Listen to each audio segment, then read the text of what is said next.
And good evening, everyone, and welcome to Woodbine Mohawk Park here on the holiday Monday. We've got a beautiful day here for harness racing. Track condition rated fast, temperature 20 degrees on the evening. Winds are out of the northwest at 13 kilometers an hour. We've had quite the gambit of weather over the weekend, torrential rain last night, and it certainly has made way for clearer skies this evening for our card of harness racing action. Hello again, everyone. Evan Laux here in the booth here at Woodbine Mohawk Park. Thanks for coming along and joining us for our Monday night card. We've got a 10-pack on tap for tonight. 4 divisions in the grassroots category for 2-year-old trotting fillies. So that's something to look forward to tonight. We've got 10 on tap.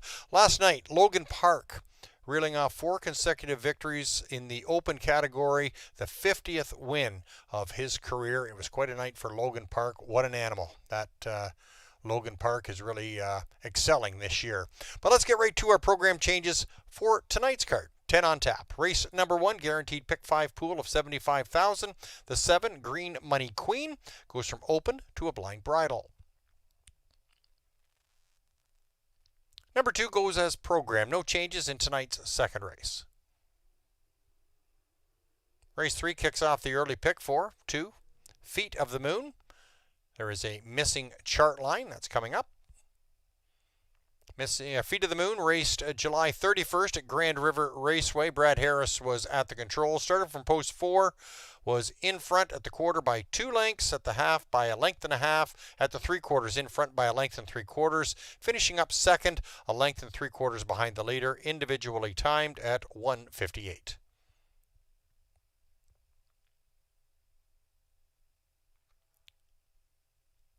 Go to the 4th race, kicks off the pick 6, and we do have a carryover of the pick 6 of $4,541. The 3, Diamond of the North, goes from blind to blinkers, and we're going to scratch the 4, Time to Roll North. Judges scratch.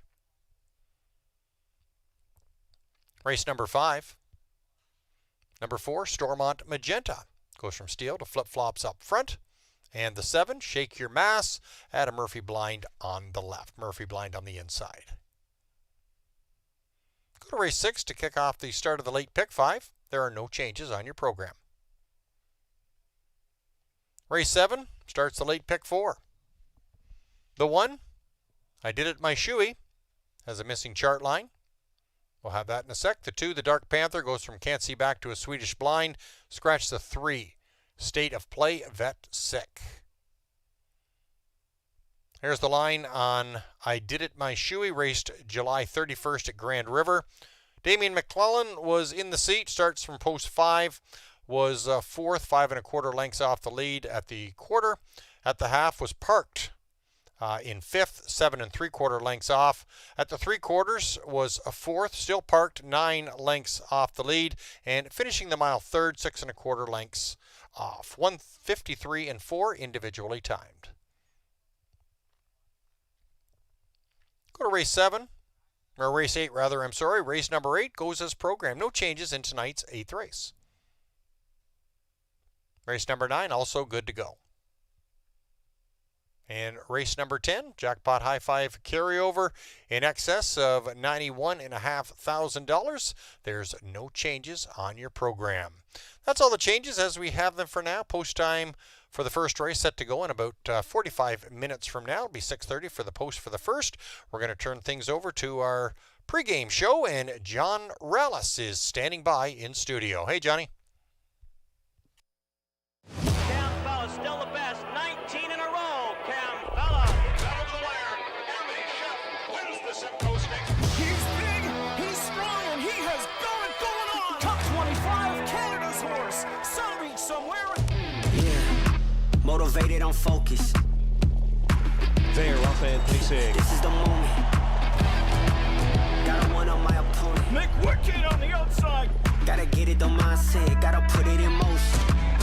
You gotta be kidding me. TCI wins the million. Game time, bet I'm coming in clutch. No hang time, man, they can't keep up. The game's on the line, seconds. Lean back, get your picture taken. Crowning moment on Canadian soil for Bulldog Hanover. Motivated on focus. A late push from Confederate. It's my show. Wins the big show. This is the moment. Happy Monday, everybody, and welcome to another night of racing here at Woodbine Mohawk Park. I'm John Rallis, flying solo on this Monday evening, but we've got plenty of action here throughout the night of racing at Woodbine Mohawk Park.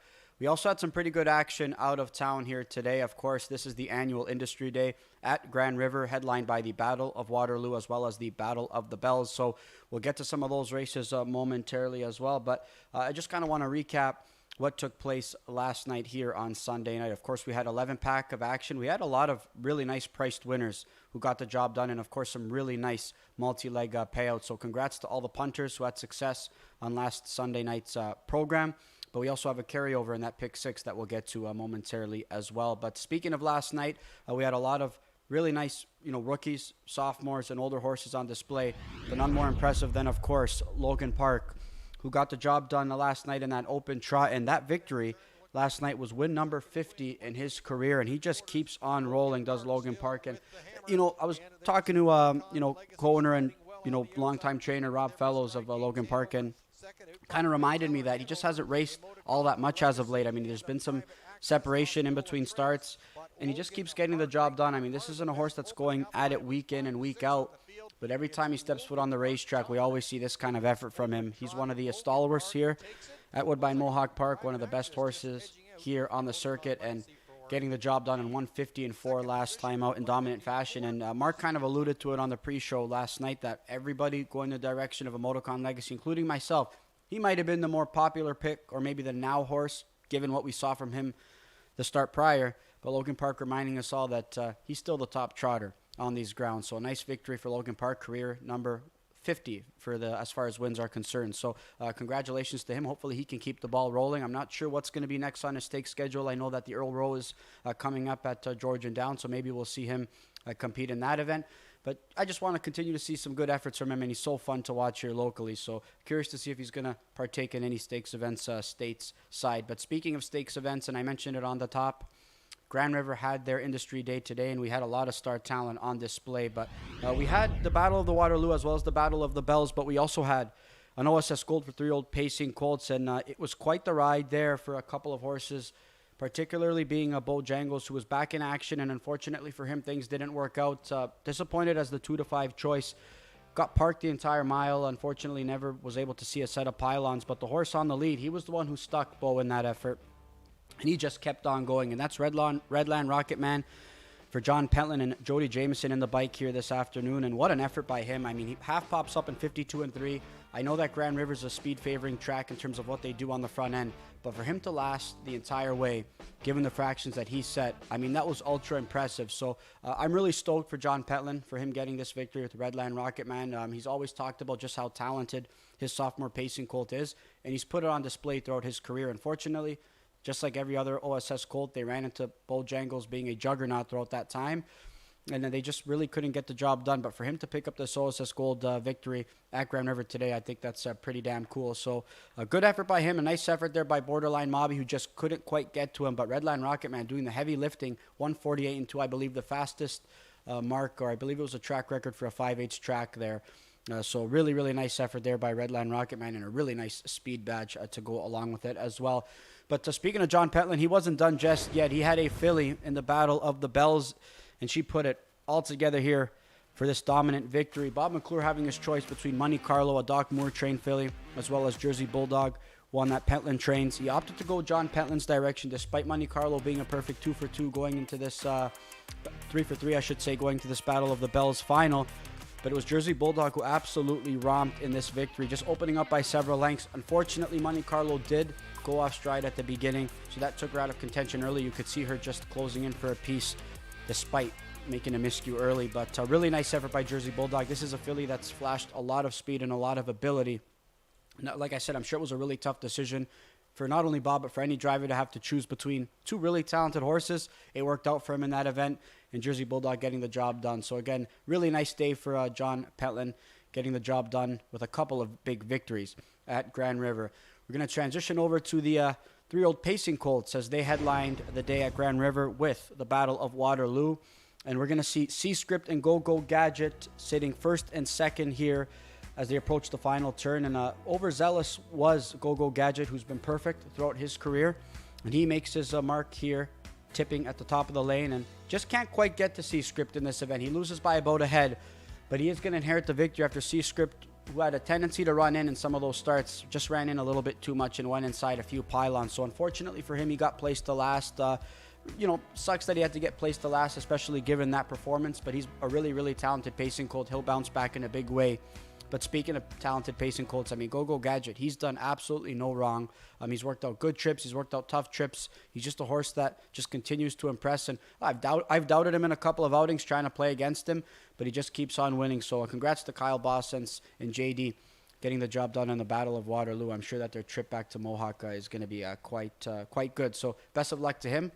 And what's in store for him up next as well? I believe just provincial races, I think, that Go Gadget has. Not staked to anything else, I believe, but who knows what's in store for him next year if he continues to build off what's been a stellar rookie campaign to start. So there's our recap of what we saw at Grand River Raceway. Hopefully that everybody who attended had themselves a great time. It's always such a great event, such a great card of racing. I've been a couple of times and I've had a lot of fun. And the racing always lives up to it as well. But we're going to hope that we have a pretty good night here at Woodbine Mohawk Park. We've got 10 races on tap. We do have some grassroots action as well. We've got a carryover opportunity in the pick 6, as I mentioned. But we're going to kick things off with the early pick 5 here in race number 1. We've got 3-year-old trotting fillies, grassroots starters here, a field of 10. And your current favorite at 2-1 is going to be Very Sassy, a Matt Bax trainee who was runner-up to Look a Diamond last time out, who raced really well yet again, coming off back-to-back victories. But Very Sassy, such a handy filly, puts herself in good spots, and she's got a really nice draw to work with yet again. But she's winless in 11 tries this year. Probably not one that I'd be looking to back as the favorite in this spot. But this is still early in the betting cycle, and just one that I think will be popular among some people as far as pick 5 uses are concerned, but not one that I'd be looking to play at a short price. We just got a driver change announced in this opening race. Tyler Jones is going to be listed on Finley, so he's going to be taking over the driving duties of this daughter of Muscle Mass. So Tyler Jones on the 3-horse Finley. But right now the 2-1 favorite is Very Sassy. But I went to the rail starter, a Splash of Green. We saw the glimpses of talent that this daughter of Green Manalishi showed early on in her 2-year-old campaign. Unfortunately, her gait just hasn't cooperated at all times, and she did make a miscue a few starts ago. Unfortunately, she was a judge's scratch on June 1st, and we haven't seen her compete since about May. So she got a qualifier into her on July 24th. I thought a really, really solid qualifying effort by her. I know the rail could be a little bit tricky, but ultimately I'm going to side with her in this spot, strictly being that I think she's got the talent. And if she replicates that qualifying effort, I do think that she should easily get the best of this field, in my opinion. But she can beat herself, and that's always a little bit of a concern. But Tyler Board having to go to press on Ballykill by virtue of co-owning that filly. So it's going to be Doug McNair picking up a Splash of Green, and he sat behind her before. So hopefully these two can get along quite well in the opener. And 3-1, I'm liking the price on Splash of Green. As far as some other contenders are concerned, I think Intel Queen, if she minds her manners, she's definitely got a good shot to hit the ticket or get a big piece of it. She had post 10 last time out. Things didn't work out. Middle of the gate draw here tonight. I think that should obviously be to her benefit. And Belle Boo Boo is a bit intriguing to me. I think one that I'd like to see maybe, finish up nicely in this effort here. Not one that I factored in as a win candidate, but one that I definitely rated highly as a ticket player. So there's my thoughts in race number 1. That's going to kick off that early pick 5. We're going to move on to race number 2. We've got some pop-up series action here, a field of 8. And Glory View Image in a new barn yet again. He's been popular in the claiming box as of late. This is his 3rd trainer in as many starts, and he's won his last couple. So he's going to be popular as far as the betting public is concerned. And deservedly so. I mean, he's been really, really sharp. So he's one that I think merits a lot of respect. I think the inside 2 starters, Early Play and Hasselhoff, they also merit a lot of respect. Randy Waples, though, he did, share some thoughts, and he did submit some replays here for this race. And he wants to focus on Royal JK, one that he thought was all right in his most recent contest. So we're going to show the replay on this Melissa Lamoureux trainee, Royal JK, and we'll highlight the effort that we saw on July 13th. So not the July 23rd outing, but we're going to highlight the effort on July 13th where he was a runner-up to Glory View Image. So we're going to see Royal JK right now towards the back of the pack, and he's going to make up quite a bit of ground. I should say he's on the inside of the rail. So Scott Young's going to be angling his charge out late. You can see just waiting for a clear seam.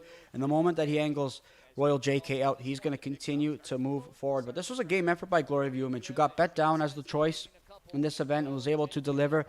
But look how well Royal JK was gaining here. Just misses here to get the victory, but gets up nicely to be second. Unfortunately, things didn't go his way in the following outing, but off that second place finish alone, we already seen that he can be competitive against the likes of Royal Image, Glory View Image, I should say. So he's one that Randy was going to go to in this spot as his top selection. Good draw to work with. I do think there's a lot of positives. Not one that I rated highly in this particular spot, but I view this to be a bit of a wide open race. I went to early play.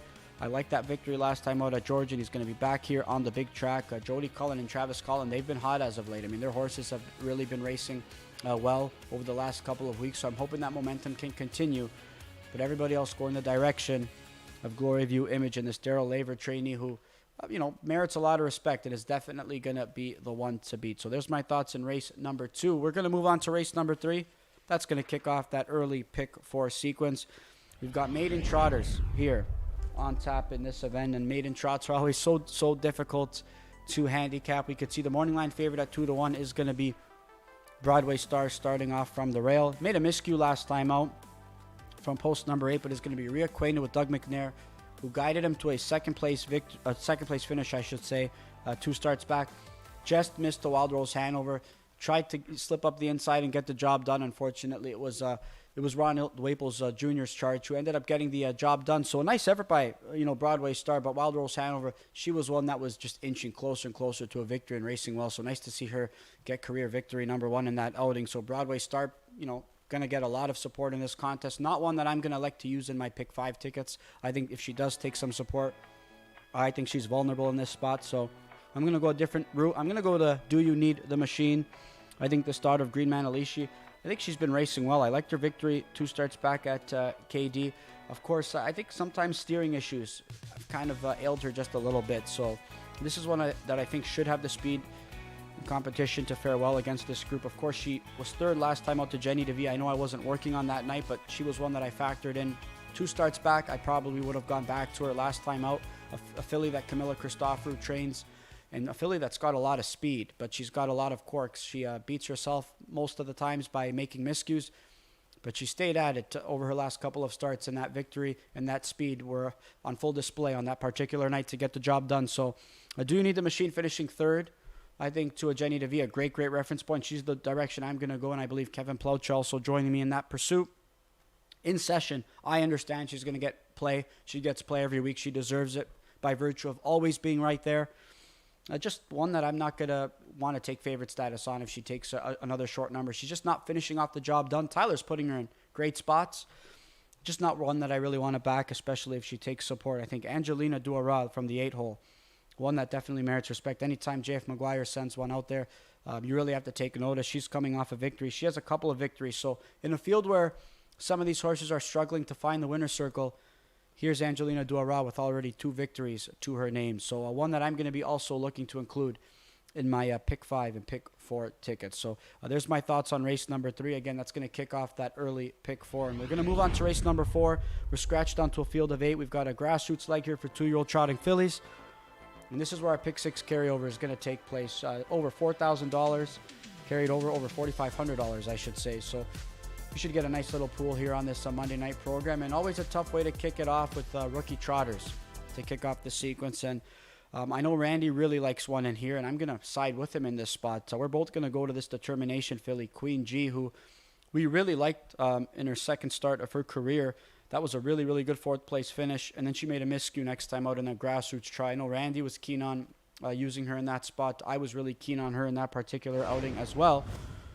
But she made a miscue. But we're going to go back to that 4th place effort, though, that I just alluded to, because I want to show you guys just how well that this filly was trotting in the body language. I believe we did show this replay prior to that most recent start, but I think it's worth noting yet again. So she is going to add the trotting hopples here, though. I think that's something significant to take note. I know she did make a miscue in a couple of starts this year, but the pants are on now. And this is one that maybe she does need a flat line, but hopefully the trotting hopples can keep her gait intact.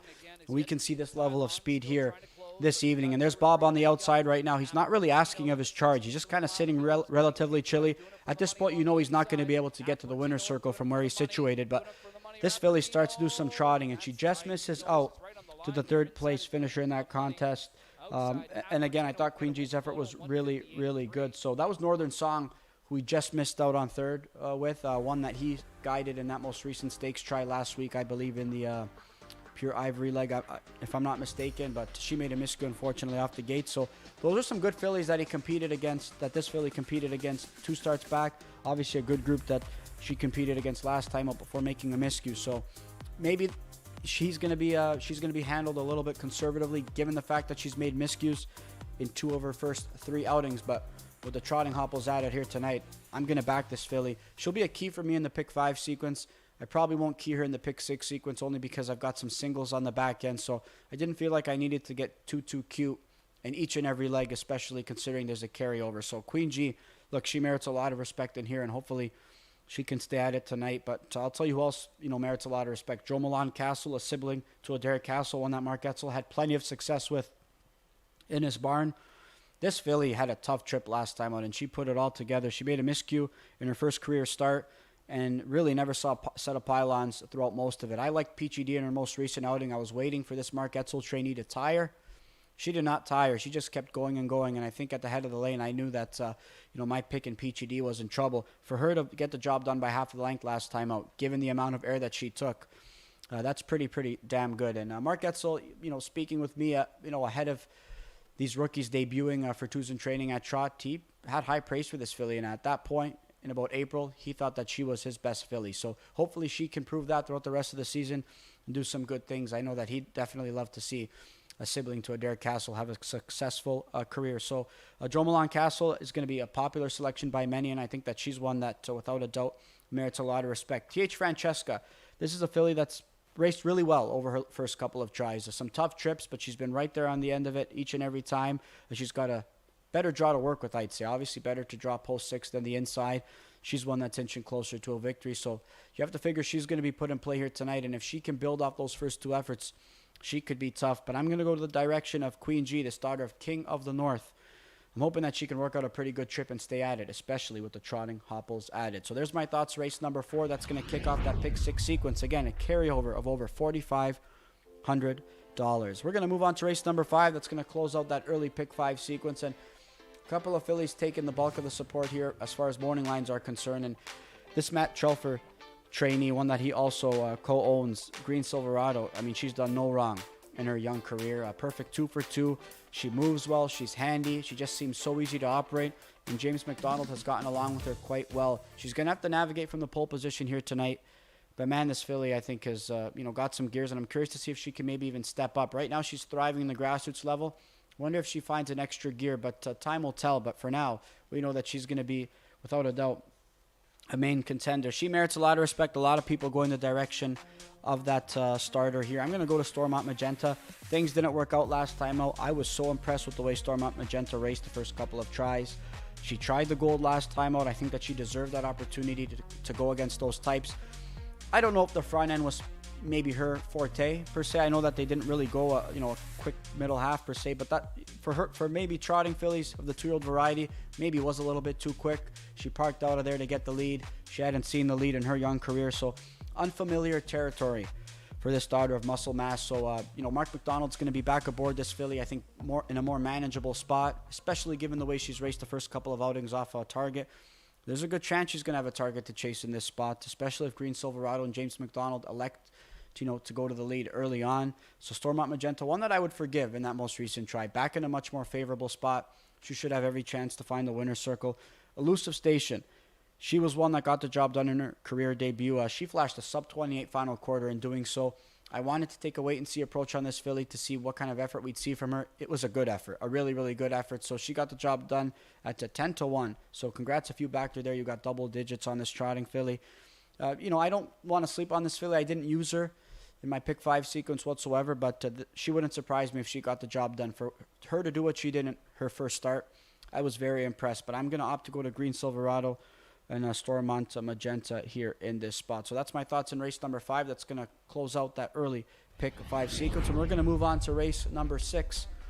That's going to kick off that late pick 5 sequence. And we're going to see a field of 10 in this contest. And from the rail in the second choice on the morning line, it's going to be Rhonda May Kay. And I remember Randy was here on the pre-show talking about her level of talent. And without a doubt, in that field last time out, she was the most talented in the field. But as of late, she just had a tendency to have beaten herself. I mean, she's made miscues in 3 of her last 4 tries. Last time out by virtue of broken equipment, she threw a shoe during the race. So she was on the engine when she did make that miscue.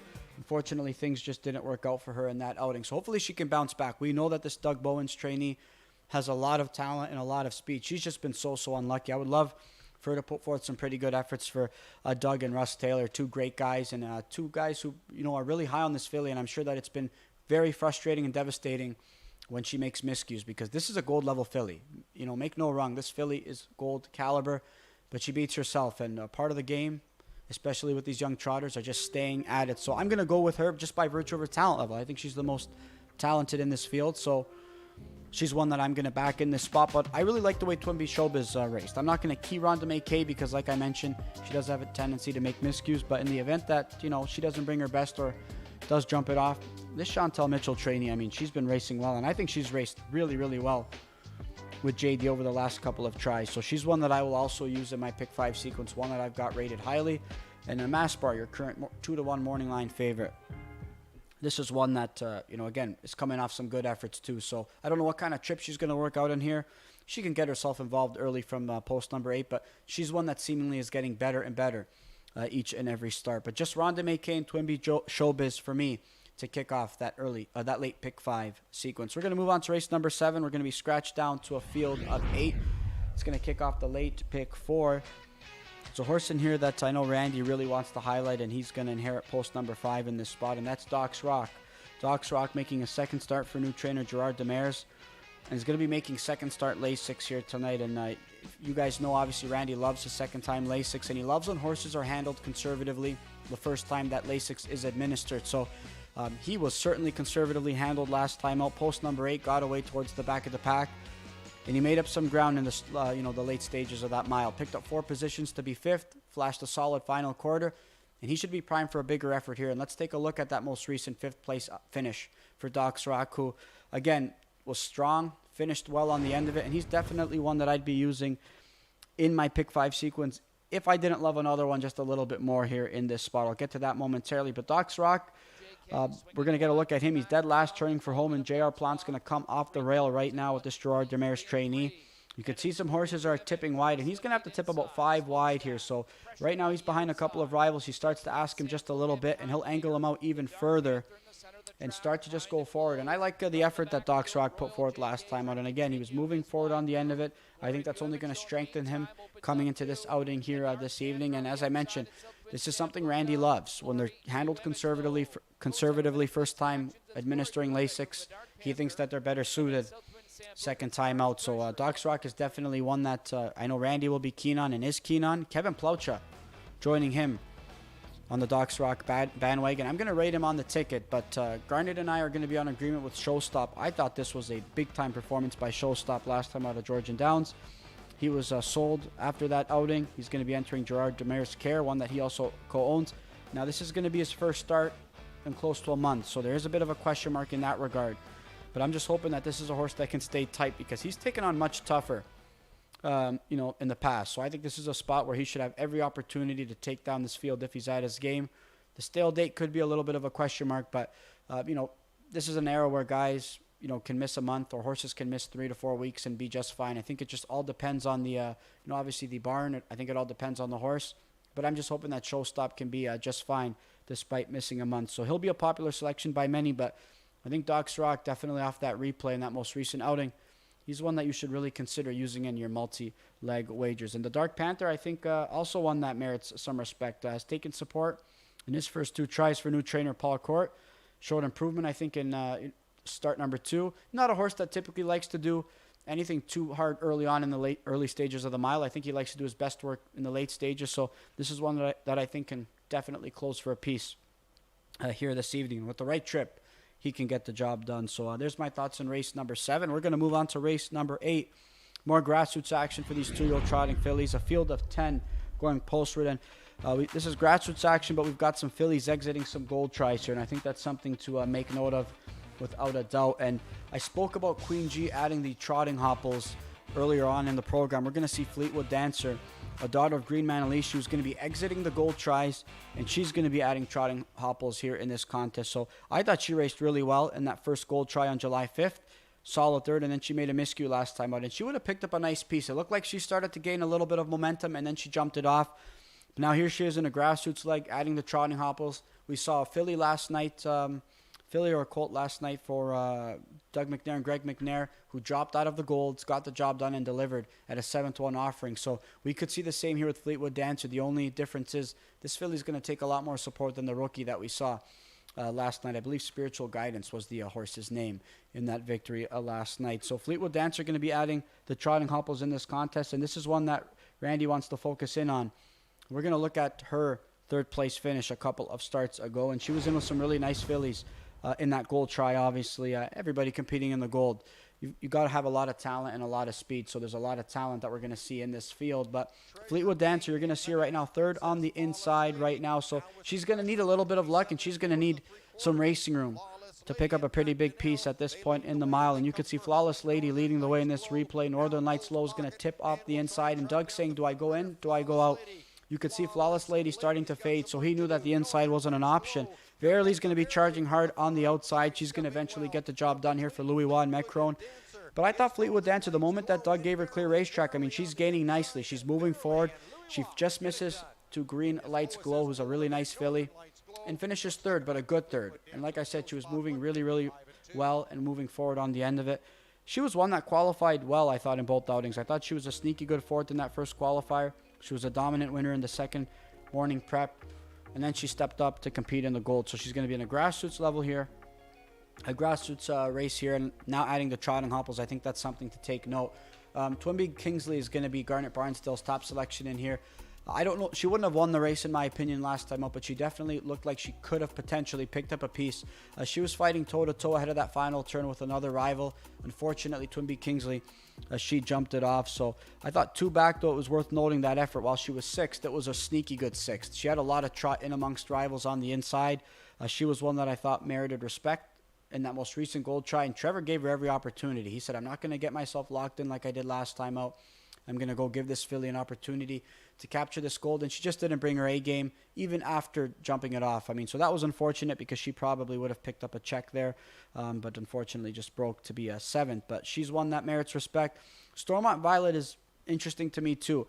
She's a filly that only won in 2 minutes flat, but she's got some gear. She's got some go on the end of it. She flashed a 27 final quarter in her career debut.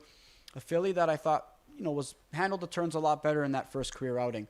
Her biggest flaw to me early on, at least what it appears, is that she just really, really struggles getting around those turns, but she's so fast on those straightaways, and that's really what, helped her get the job done in start number one. Had post 10 last time out. Unfortunately, she made a miscue trying to push out for positioning, so I would have loved to see how she finished off that mile, especially stepping up in competition. James McDonald's going to be aboard this Kevin Ben trainee, and again, I think we're going to see some good wheels on the end of this filly like we did in start number one. You don't want to give up too much ground, though, especially with a couple of fillies exiting the gold level, and I think that's the only concern. I think that ultimately she might have too much work to do and run out of time, but this is a big step up for her, and I'm curious to see how she handles that transition against a deeper group here. But Fleetwood Dancer, the direction that I'm going to go to here in this spot, again, adding trotting hopples, I think that's something that Randy caught eye of as well, especially with Queen of G as well. Those are two fillies that made miscues in their most recent outings that stack up really well here tonight. And that piece of equipment, we know how imperative that really is. So we're going to move on to race number 9 now, and this is going to kick off that late double. This will also be the last leg of this pick 6 sequence. I've got a filly in here that I labeled as my pick 6 key. I don't think she's going to be a price in here, and that's going to be Shimmering Hand over this Luke Blake trainee, who's going to be starting from the middle of the gate. And we know this filly's got an abundance of talent. She put it on display last year as a 2-year-old. She made over $114,000 as a rookie. She's such a handy filly. She competed against, some top Grand Circuit fillies last year. She's been racing predominantly in overnight company here. She tried the Pennsylvania Sire Stakes at 2 back. Unfortunately, made a miscue. But she bounced back in a big way at Grand River last time out. And I think that's only going to instill some more confidence into her tonight. Good draw to work with. Really, really handy. And I think she's just the one to beat in here. I mean, you can give her any kind of trip, and I think she should respond quite well. Look, it's a 3-year-old filly facing some older rivals here, some of the male variety, but I just don't think that's going to matter because I think ultimately the talent is going to prevail here with Shimmering Hanover. But there's another 3-year-old filly starting to her next door, and that's going to be I'll Have the Red. And I think that this Rick Zeron trainee, has really started to improve. She was making miscues in a couple of outings. I think JD has done a nice job guiding this filly. I think, just keeping her gait intact and helping her build some confidence to get around cleanly has been significant for her. I think she's finishing up willingly. I think Ricky's done a really, really nice job tinkering with her and just making sure that she stays on her gait, because there's a lot of talent here. She just beats herself sometimes, and we saw that in a couple of outings, especially in a New York Sire Stakes event. Not a spot where you want to make a miscue, but unfortunately she did. So she finished up nicely last time out to be 5th. She finished up nicely 2 starts back to be 5th in amongst rivals, and I'm curious to see now with the better draw to work with what JD's going to do. It looked like he was going to commit to leaving momentarily, 2 starts back from post number 4, but there was an abundance of levers last time out, and I think ultimately he decided to call an audible and abort in that outing. But she finished up really well, and I think that's going to have her primed for an effort like tonight, as well as some future starts going forward. So she merits a lot of respect. Hercules, one that I've backed the last couple of tries, just hoping Lasix would kind of aid him a little bit. 3 starts ago, he was absolutely loaded in amongst rivals. Things just haven't worked out for him. Didn't really race as good as I thought he would, adding Lasix, especially off the effort 3 starts back. But again, he's got a good draw to work with. He's an older rival in comparison to some others in this spot. I think he's got an opportunity if things work out in his favor, and he can maybe show us some of that starts or those efforts from some starts prior. So he's one that merits respect. But Mike Me Up is one that Randy wants to focus on here in this spot. A nice second place effort last time out, and he took on the likes of Yankee Boost. And here's a look at Mike Me Up, Randy's selection here in this contest. And he's 3rd on the rail, as you can see by him being highlighted. And all he's got to do is wait for his opportunity at the head of the lane. So there's Yankee Boost leading the way. There's another rival in the pocket, and Mike Me Up, he just needs some real estate right now. He's going to commit to the inside right now, and he's going to hope he can get whatever he can get. JD's going to start drifting just a little bit out, and there's Tyler Borth getting a chance to squeeze through with Mike Me Up. So, his momentum wasn't in full force, but now he starts to get a clear lane, and he kicks the plugs and starts to go forward. Some other rivals had a little bit more momentum on the outside. It was a narrow second-place finisher, fending off a couple of other rivals who were charging hard on the end of it. But I think an effort like that from Mike Me Up could have him primed and suited for a good outing. Winless in 9 tries this year, but that was the best effort we've seen from him in some of those recent tries. And look, he's been trying the gold level. He competed in the good times elimination to no avail, unfortunately. But this is a horse that maybe that effort is an indication that he's ready to step up and continue to string together a few good efforts. So Mike Me Up going to be the selection of also Kevin Plaucha here in this spot, and I know Randy liked him as well. So different bunch of selections here in race number 9, and maybe my pick of going all in on a 3-year-old trotting filly could prove to be a little bit risky in a spot with older rivals, but I just think that this filly's more talented in this group in my opinion, and hopefully that she can put it all together in race number 9. All right, there's our thoughts in that race. That's the first leg of that late double. We're going to move on to race number 10. That's going to wrap up action here on this Sunday night program. We've got a field of 10. We're going to close things out here with the grassroots leg, another one here for these 2-year-old trotting fillies. Boy, Houston, we have a problem. Just continues to find the winner's circle. 3 wins and 4 tries this year. I've admittedly tried to beat her over the last couple of tries, but she's done it in every which way. She's working out, nice trips. She's doing it the tough way. It just doesn't seem to matter. This Mark Etzel filly was really, really sharp. And speaking of Mark Etzel, sitting on 999 career training victories. So he's 1 away from career victory number 1,000. He's going to have a couple of opportunities here tonight to exceed that milestone with Dromelon Castle. And especially here with the Houston, we have a problem. So best of luck to Mark, inching closer to that career milestone of 1,000 victories. Houston, we have a problem. The filly he sends out, going to give him every opportunity to close out the program. But I'm going to go to the 8-horse, Beba Blue Chip. Things have not worked out for this filly. She actually was a runner-up to Houston. We have a problem on July 9th. I thought she qualified really, really well. Never really worked out the best of trips, and Randy and I kind of talked about it last time out on the pre-show when she was in to go. She made a miscue in a qualifier at Grand River starting from post number 6, and then she was gapped the gate in that first career start.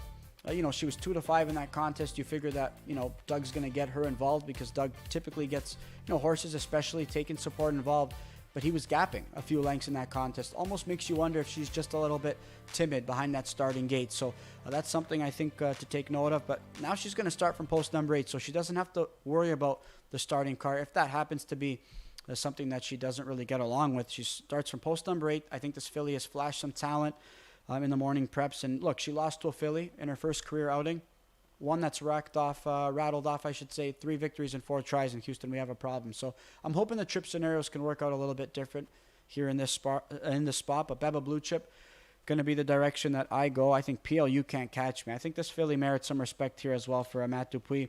We've seen improvement in both starts so far in her young career. So I'm going to go that direction of Beba Blue Chip, and I think Houston, we have a problem. She's one that merits a lot of respect here to close out this Monday night program. So there's my thoughts here on the first 10 here this evening. And I'm going to provide my thoughts on an early pick 5 sequence here as well. I'm going to be going all in on Splash of Green to kick off the program right now. The second choice at 3-1. Let's see if that holds come post time. 3 deep for me in race 2. Early play, Glory View Image, Hasselhoff. And then 3 deep for me in race 3. Do You Need the Machine, Sister Scarlet, as well as In Session. I believe I made a miscue there in my pick 5 ticket. It shouldn't be In Session. I might have made that. I think I did make that miscue. It should be Angelina Duara instead of In Session. So it should be 4, 6, and 8 there in race number 3 for my third leg of the pick 5. Race number 4, I'm going to be going all in on Queen G. She's one that I'm going to be singling in that early sequence. So Queen G, I'm going to hope that Trotting Hopples can aid her in this spot, and she can get the job done. Thank you to the production team. Sorry for the misprint there on the ticket submission, but race number 5 going to go 2 deep. If I'm keying Queen G and hoping that she can convert here, I figured I didn't need to get too cute in race number 5. I'm going to use the 2 horses that are likely going to take the bulk of the support, and both of which are going to be the ones to beat. So let's look at some late pick 5 ticket ideas, or are we going to go to some pick 6 tickets? All right, we'll go to some late pick 5s. I'm going to go 3 deep in the first leg, and then I'm going to have a trio of singles in race 7, 8, and 9. All in on Showstop, all in on Fleetwood Dancer, and all in on Shimmering Hanover. And I'm going to go 3 deep to close things out. I mentioned all these 3 fillies to round things out, but Beba Blue Chip going to be my top pick in race number 10. So there's my thoughts on some late pick 5 tickets. Going to look at my 4-pack here, and I mentioned a couple of these fillies already. I think some of them are going to offer up some short prices here in this spot. So we're going to look at my rebound play is going to be Queen G in race number 4. Going to kick off that pick 6 sequence. My best bet will be Showstop in race number 7. Even after missing about a month, I'm going to hope that Gerard Demers can have this guy sharp. And all in is going to be Fleetwood Dancer, adding Trotting Hopples just as Queen G, hoping that can aid her gait just a little bit. My pick 6 single going to be a Shimmering Hanover as well. So there's my thoughts and selection here on this Monday night program. And let's look at some other resident handicappers and their thoughts and selection. Garnet Barnsdale, Glory View Image, his best bet here, looking for 3 in a row. Gislaine Piquet, Maiden Breaker, T.H. Francesca. She's inching closer to victory number 1 of her young career. And Kevin Plaucha on board with Mr. Randy Waples. Doc's Rock's going to be his value play in race number 7.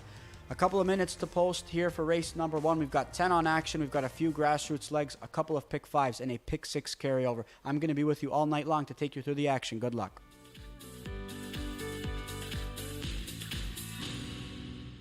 This summer, experience the thrill of Canada's biggest race day, the King's Plate, Canada's most prestigious horse racing event, where elegance meets excitement and tradition meets celebration. Tickets on sale now at kingsplate.com.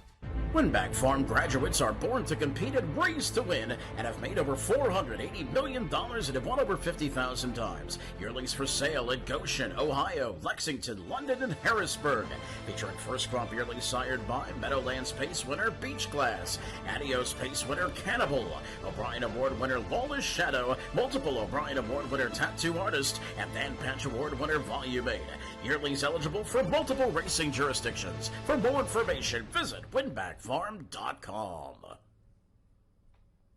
If whiskey could talk, Johnny Walker Black Label would sing with notes of sweet, smooth toffee, rich fruit, and a touch of smoke. Tastes as good as it sounds.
Trotters on track for tonight's first race here at Woodbine Mohawk Park. First leg of the $75,000 guaranteed pick 5. The 1, A Splash of Green. Doug McNair driving for trainer Blake McIntosh. Blake sharing ownership with Andy Klemensick and Tim Klemensick. Number 2 is Seroquel. Ryan Holiday aboard for trainer David Holiday. Owned by Grant and Robert Jackson. 3, Finley. Tyler Jones gets the call for trainer Alan Fair, owned by Elizabeth Fair. Number 4 is My Retirement Alarm. Scott Young in the bike for trainer Eli Wagler, owned by Wagler Stable Incorporated. 5 is Very Sassy. Todd Ratchford drives for trainer Matt Bax, owned by the Bax Stable and Glengate Farms. 6 is Intel Queen. Travis Henry aboard for trainer Mark Etzel, owned by Twilight Stables Incorporated. 7, Green Money Queen. Jonathan Drury in the sulky for trainer Sean Stacy, owned by Landmark 18 Racing Stable, Stephen Downey, Dan Mogridge, and Mark Stacy. 8, Bell Boo Boo. Bob McClure for trainer Paul Reed. Paul shares ownership with Gary Lance, Chris Hill, and Megan Martin. 9 is Press on Ballykeel. Tyler Borth for trainer Katie McNeil, owned by Ballykeel Racing and Tyler Borth. The 10, My Classy Queen. J.R. Plant gets the call for trainer Kevin Bodds. Kevin co-owns with Steve Morse and Patricia Burns. Field of 10 going postward for tonight's first race. They're on the trot. Post time for the first leg of the $75,000 guaranteed pick 5, set to go in 5 minutes.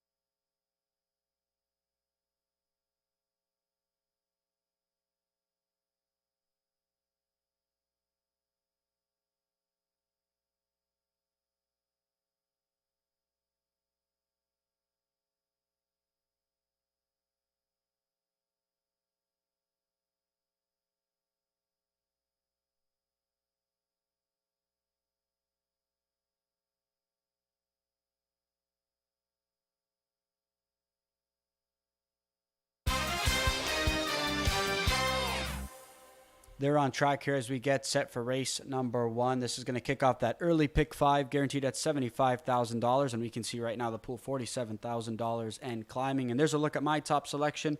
The current 2-1 favorite from the rail, A Splash of Green. This is a Blake McIntosh trainee that really flashed a lot of talent to kick off her young career as a 2-year-old last season. And, picked up a couple of wins early on. And then unfortunately, things just didn't really, carry on the rest of the season, especially with those miscues that she made. And this is a filly that's unfortunately made some miscues throughout her career, quite a few. But she did qualify cleanly, she did qualify convincingly, and she did get the best of Stocks and Bonds. And I know Stocks and Bonds is a 2-year-old trotting filly, but she's one that's flashed a bit of talent early on as well. A Splash of Green, I think, is probably, could probably be the pound for pound the best horse in this race. Probably is from a talent standpoint, I'd say. But she beats her own self, and I think that's something you have to consider if you want to go all in on her in the pick 5. But for me, it's either boom or bust, right? I mean, she's one that I'm either not going to use entirely, factoring in that maybe she breaks, or one that I'm going to be going all in on. And I opted to go all in on A Splash of Green, and hopefully she can replicate that qualifying performance. So the co-favorite at 2-1 is Splash of Green, along with a Matt Bax trainee by the name of Very Sassy. Very Sassy, again, has competed against some tougher rivals. She's got 1 win in her career in 19 starts. So she's a handy filly. She's going to put herself in good spots, and that's something that Very Sassy and Todd Ratchford have done together, and including Matt Bax when he sat behind her. Just easy to get off the car. She should get away in a pretty good spot off the gate. Is she going to have enough to win? I mean, if she's cutting the mile, is she going to have enough to carry that speed all throughout to the winner's circle? I don't know. Even if she works at a 2-hole trip, I don't know if she's going to be able to finish off the mile if some of them bring their A game in this spot. But I understand the appeal with her, especially considering that she'll likely stay at it, at least from what we've seen in her young career.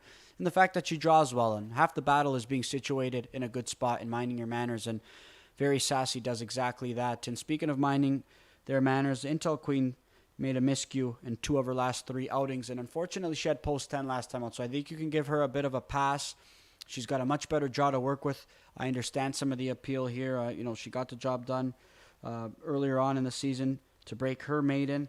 And I think the efforts have been steadily improving, but she's taken on tougher company, right? Once you get out of that non-winners of one class, you start taking on some horses that are a little bit tougher, and I think she's probably going to need a few more starts to really get herself more comfortable at a level like this. So she's one that I understand the appeal. She's got a good draw to work with as well, but again, one that I'm going to be using as an underneath player. I think Belle Boo Boo's one that I touched on.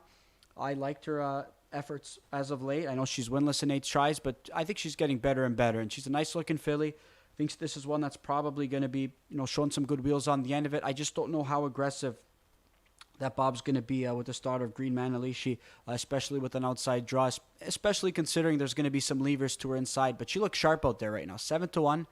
But she looks pretty sharp. If she, I'm expecting a good effort from her. Whether it's going to be a winning effort, I don't know. But I'm still expecting a good showing from this Paul Reed trainee. Everybody else hovering around double digits, but Seroquel is one that is sitting there at 6-1. This is a David Holiday trainee that has a couple of wins in 5 tries this year, has taken on some prospect starters throughout the season.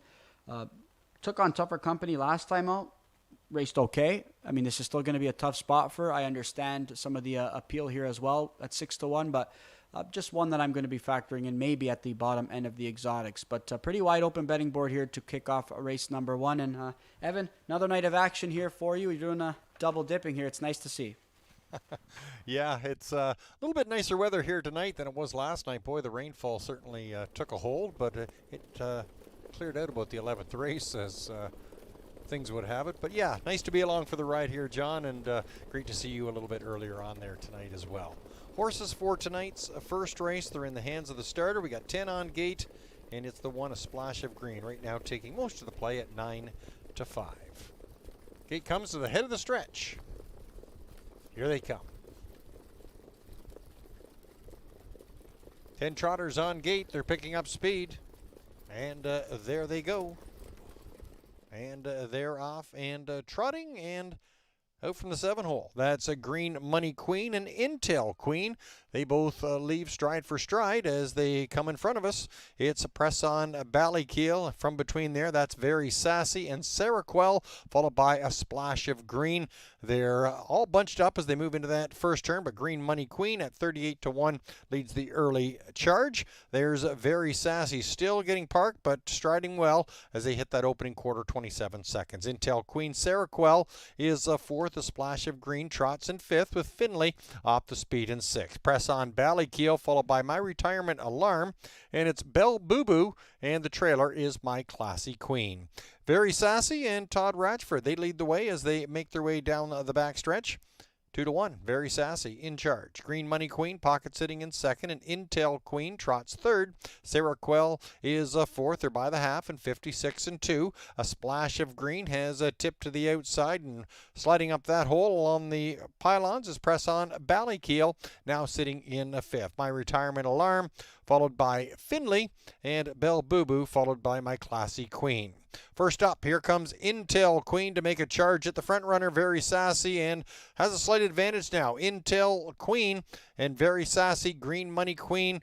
On the advance, there comes a Seroquel, followed by A Splash of Green, getting a nice toe along 3rd over, 3/4 of 125-4, and Intel Queen and a Travis Henry. They've got the advantage, but here comes A Splash of Green, trotting out 3 wide as they come for home. It's A Splash of Green still advancing on Intel Queen. Getting up to the wheel now, Intel Queen, A Splash of Green. There's a Seroquel and a Belle Boo Boo at the wire. Tight finish, Intel Queen and A Splash of Green. May have just nosed out Intel Queen. A Splash of Green, 155-1. Hang on for the photo.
Unofficial results 1-6-2-8.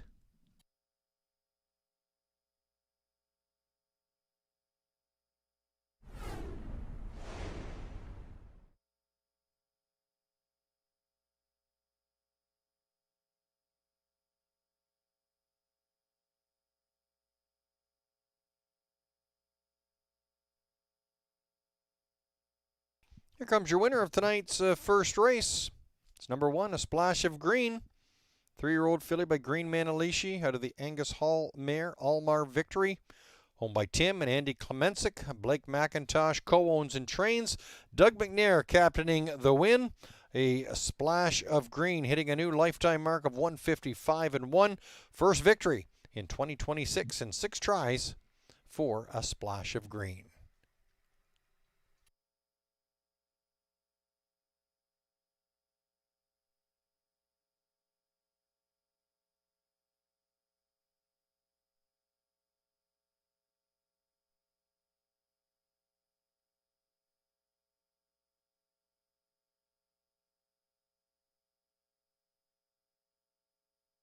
Now official 1-6-2-8.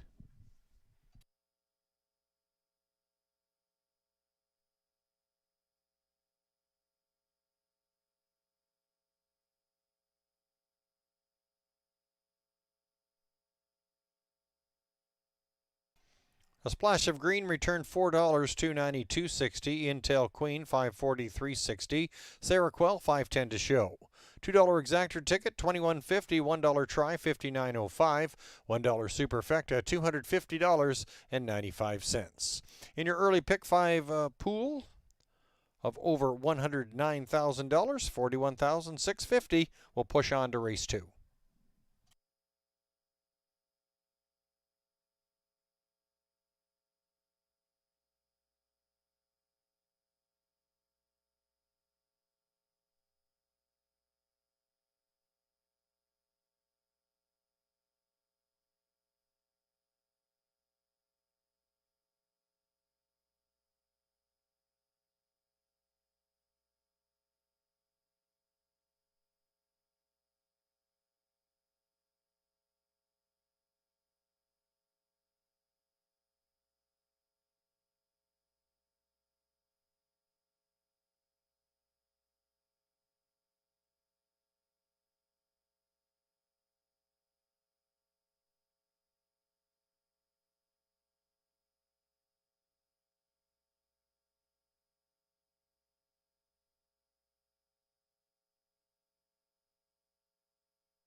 10 trotters on gate. They're picking up speed.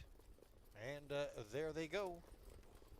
And they're off and trotting and out from the 7-hole. That's a Green Money Queen and Intel Queen. They both leave stride for stride as they come in front of us. It's a press on Ballykeel from between there. That's Very Sassy and Seroquel, followed by a Splash of Green. They're all bunched up as they move into that first turn, but Green Money Queen at 38-1 leads the early charge. There's Very Sassy still getting parked, but striding well as they hit that opening quarter, 27 seconds. Intel Queen Seroquel is fourth. A Splash of Green trots in fifth with Finley off the speed in sixth. Press on Ballykeel, followed by My Retirement Alarm, and it's Belle Boo Boo, and the trailer is My Classy Queen. Very Sassy and Todd Ratchford, they lead the way as they make their way down the backstretch. 2-1, Very Sassy in charge. Green Money Queen pocket sitting in second, and Intel Queen trots third. Seroquel is fourth. They're by the half and 56-2. A Splash of Green has a tip to the outside and sliding up that hole along the pylons is press on Ballykeel, now sitting in fifth. My Retirement Alarm followed by Finley, and Belle Boo Boo followed by My Classy Queen. First up, here comes Intel Queen to make a charge at the front runner, Very Sassy, and has a slight advantage now. Intel Queen and Very Sassy, Green Money Queen on the advance. There comes a Seroquel, followed by a Splash of Green, getting a nice tow along third over, 3/4 of 125-4, and Intel Queen and a Travis Henry. They've got the advantage, but here comes a Splash of Green trotting out 3 wide as they come for home. It's a Splash of Green still advancing on Intel Queen. Getting up to the wheel now, Intel Queen, a Splash of Green. There's a Seroquel and a Belle Boo Boo at the wire. Tight finish, Intel Queen and a Splash of Green. May have just nosed out Intel Queen. A Splash of Green, 155-1. Hang on for the photo.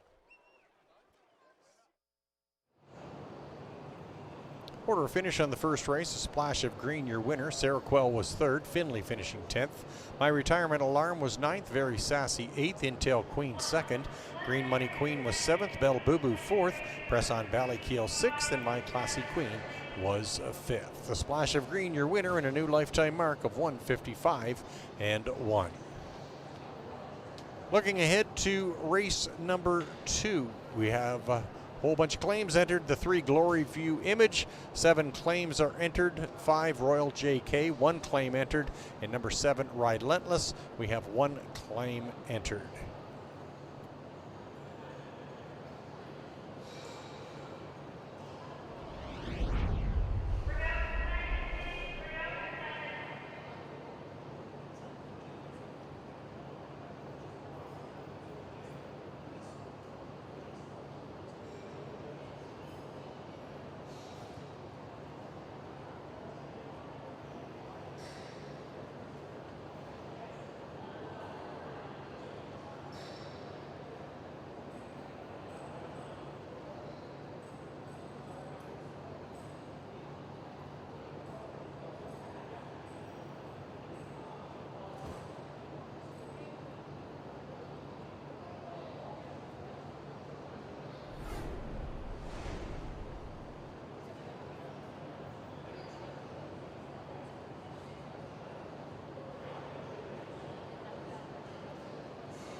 Claiming Pacers on track for tonight's second race. The one is Early Play. Travis Cullen for trainer Jody Cullen, owned by Megan Sweet. Number 2, Hasselhoff. J.R. Plot gets the call for trainer Gerard Demers. Owned by La Ferme Tag Incorporated. Marie Soleil Fontaine, your owners. We had 7 claims entered on the 3 Glory View Image. James McDonald at the helm for trainer Daryl Laver. Owned by Leanne Davidson, James Grant, and Adrian Sharma. Number 4 is On Time Delivery. Daryl Thiessen for trainer Carmen Osiello. Owned by DP Ho Stable Incorporated. 5 is Royal JK. 1 claim entered. Scott Young drives for trainer Melissa Lamoureux, owned by Ellie Bale. 6 is Blast of Sunshine. Jonathan Drury gets the call for trainer Clark Stacy, owned by Jamie Johnston and Crystal Johnston. 1 claim entered on the 7, Relentless. Tyler Jones has the lines for trainer Cassidy Schneider, owned by Mickey Sudar and John Dewick. Number 8, Talk Racy to Me. Tyler Borth for trainer Jason Libby. Jason sharing ownership with Ronnie McLean. Field of 8 going postward for tonight's second race. Post time in less than 5 minutes.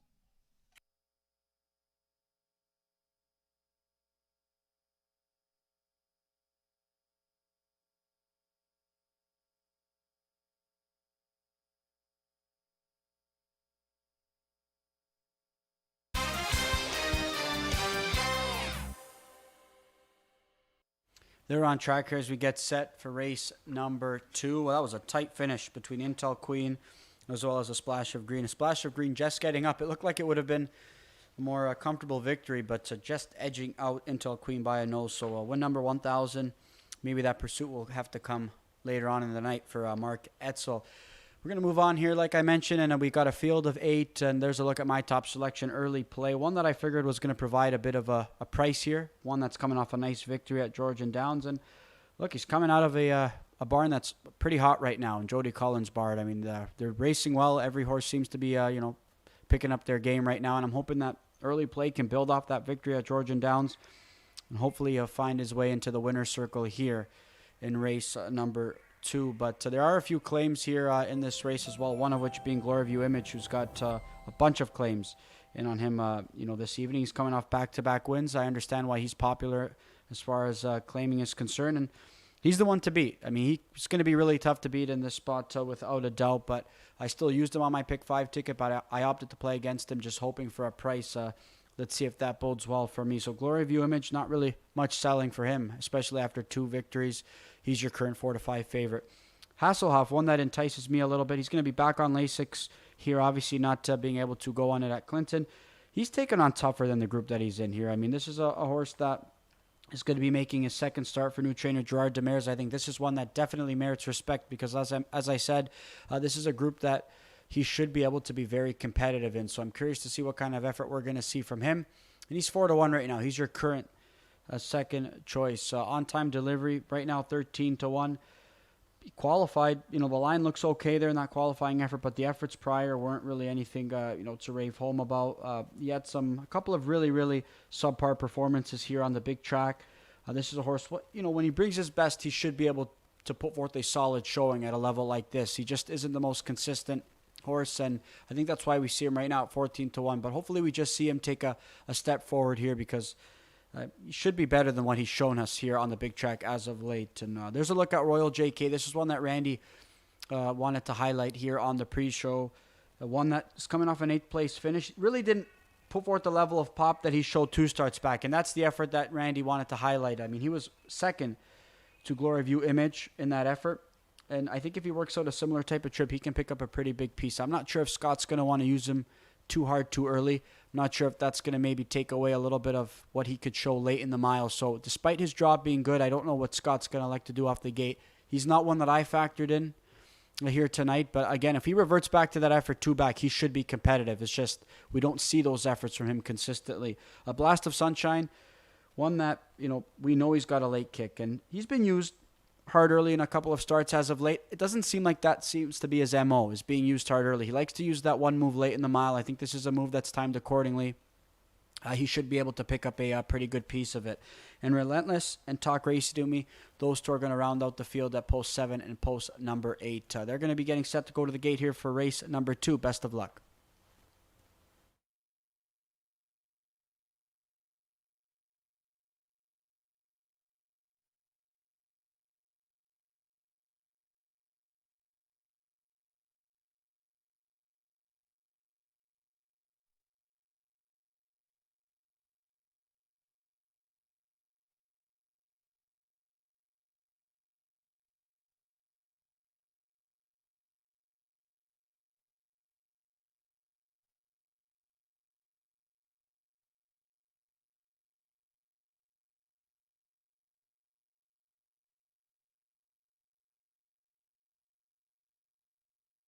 Starting gate is rolling for tonight's second race. Claiming Pacers are moving in behind the starting gate. Lots of claim action going on in this second race. Right now, the Glory View Image with 7 claims entered is the clear favorite. 1 to 2, now dropping 2 to 5. Second choice on the board goes to the 2 Hasselhoff at 6 to 1. A lot of good value out there if you can beat the fave. Gate comes to the head of the stretch. It's post time. Claiming Pacers picking up speed for tonight's second race. Here they come. And they're off and pacing, and a little bit of a steering issue there for the 6 Blasts of Sunshine. Away they go, and Royal JK along with Glory View Image leaving first. Royal JK and Scott Young, they've got the pedal down early. Glory View Image sitting in second, and Hasselhoff is third as they move their way through that first turn. Racing in fourth, that's Early Play and On Time Delivery setting up in the top 5. In sixth, that's Blast of Sunshine, Relentless, and Talk Racy to Me. 27-3 your first quarter. Royal JK at 11 to 1 will lead the field down the backstretch, but Glory View Image won't sit pocket very long. Out and moving. And Glory View Image now takes charge for James McDonald. Royal JK now second. Hasselhoff is a third, and Early Play is racing fourth. On the move in fifth now is Blast of Sunshine. On Time Delivery on the inside, racing in sixth, followed by Relentless and Talk Racy to Me. Glory View Image by the half in 56 seconds. Pressure coming from Hasselhoff, who's striding up well on the outside. Locked in on the inside, that's Royal JK not giving way. Second over toe for Blast of Sunshine in fourth. Early Play locked in on the inside in fifth. In sixth, that's Relentless in that outer flow, and On Time Delivery. But Glory View Image takes the field around that far turn by the 3/4 in 124, and it's a Glory View Image. Royal JK on the outside. Or on the inside, rather. Hasselhoff now has got to get moving. Glory View Image showing the way, starting to tucker just a little bit as they come for home. Glory View Image still the best. Royal JK now flushed out, will go after that front runner. It's Royal JK. Glory View Image still there. From between horses, that's Early Play at the wire. Royal JK and Scott Young pull it out in the final strides. 152 and 2.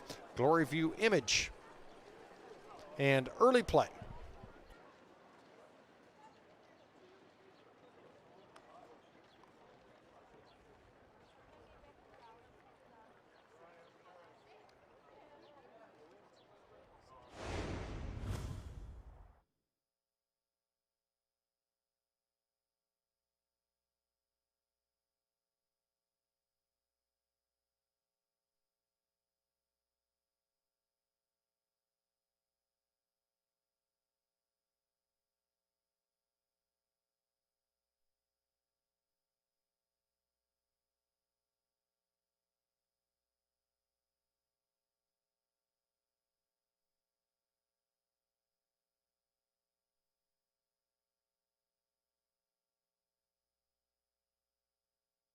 Numbers up 5-1-3-4.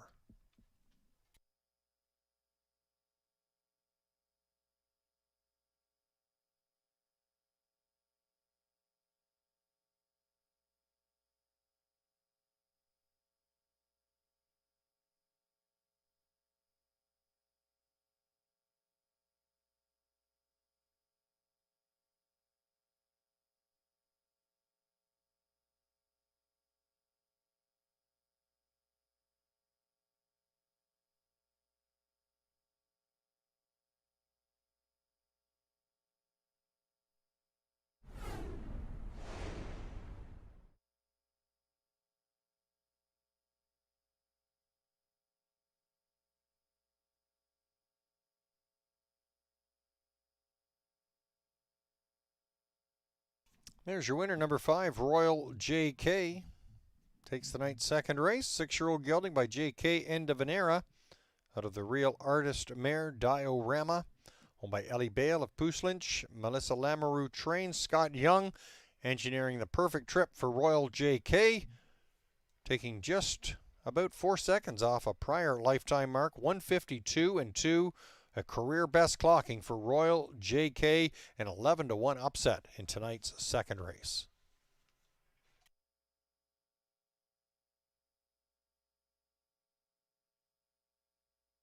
Numbers up 5, 1, 3, 4.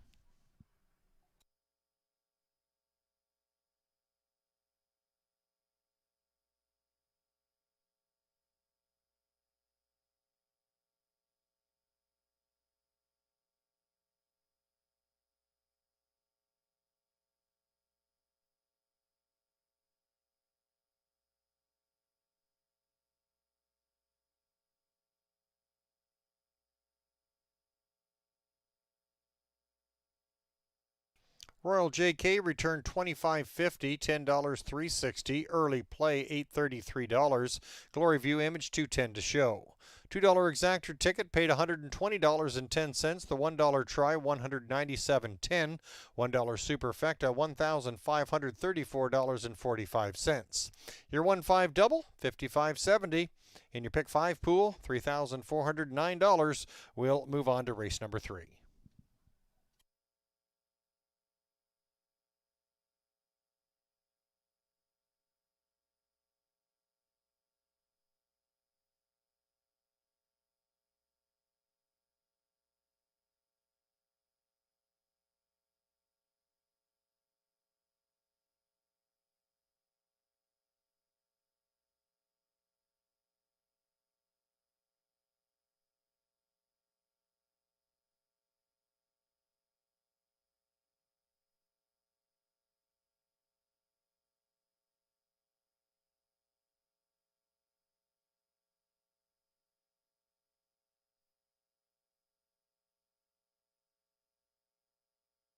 There's your claims on the second race. Number 3, Glory View Image, claimed for $8,000. New trainer is Tyler Schlattman. New owner, Kevin Skilton.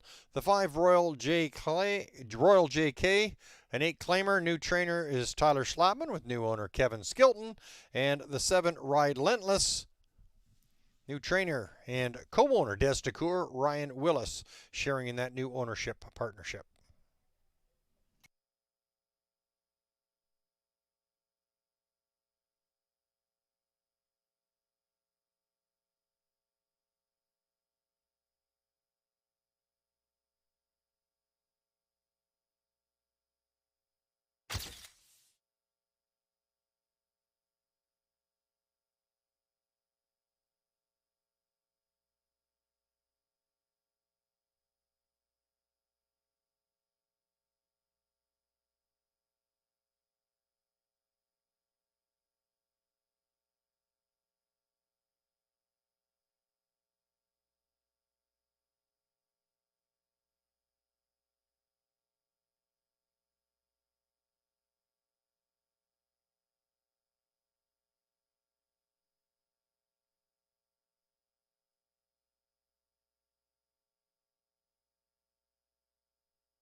Playing Pacers, picking up speed for tonight's second race. Here they come.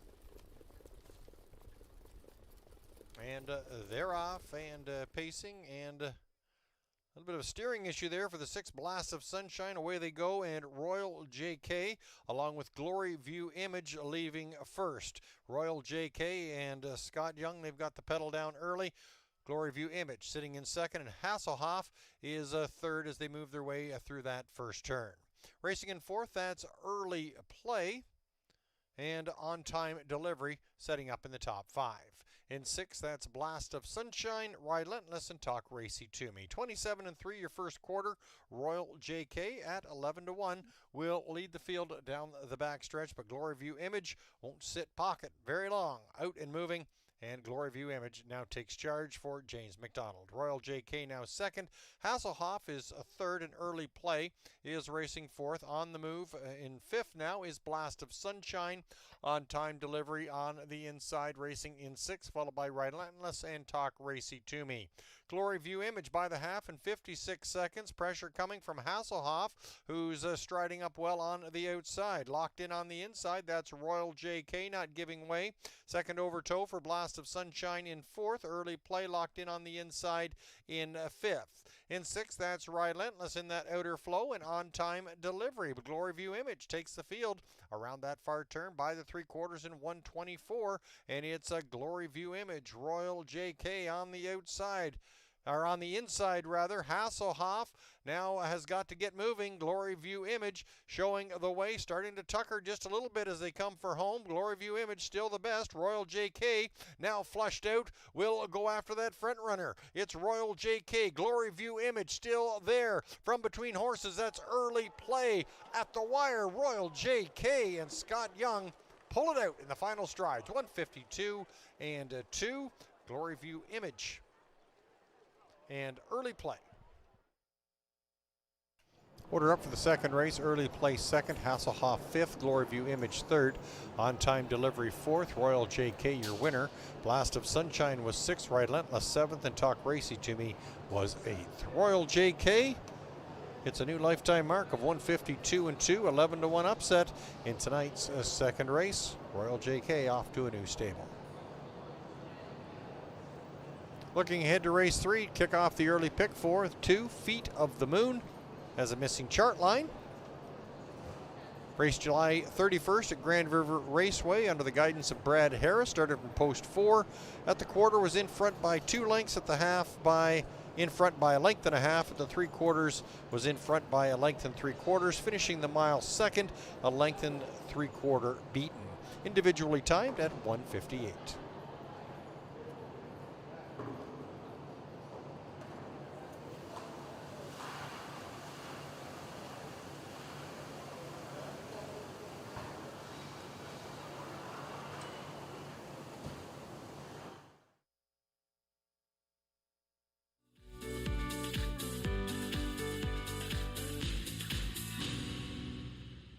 Winback Farm graduates are born to compete and raised to win and have made over $480 million and have won over 50,000 times. Yearlings for sale at Goshen, Ohio, Lexington, London, and Harrisburg.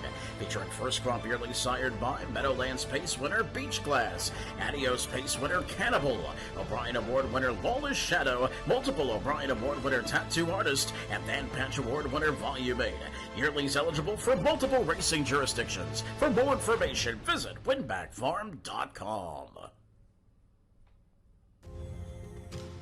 When I think New Holland, the first word that would come to my mind, I would think success. I think without it, for me, the success isn't there. Whenever you deal with somebody so long and they take care of you, you remember that. New Holland builds products that will continue to evolve and make the farmer more efficient, that can produce food for the world.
good.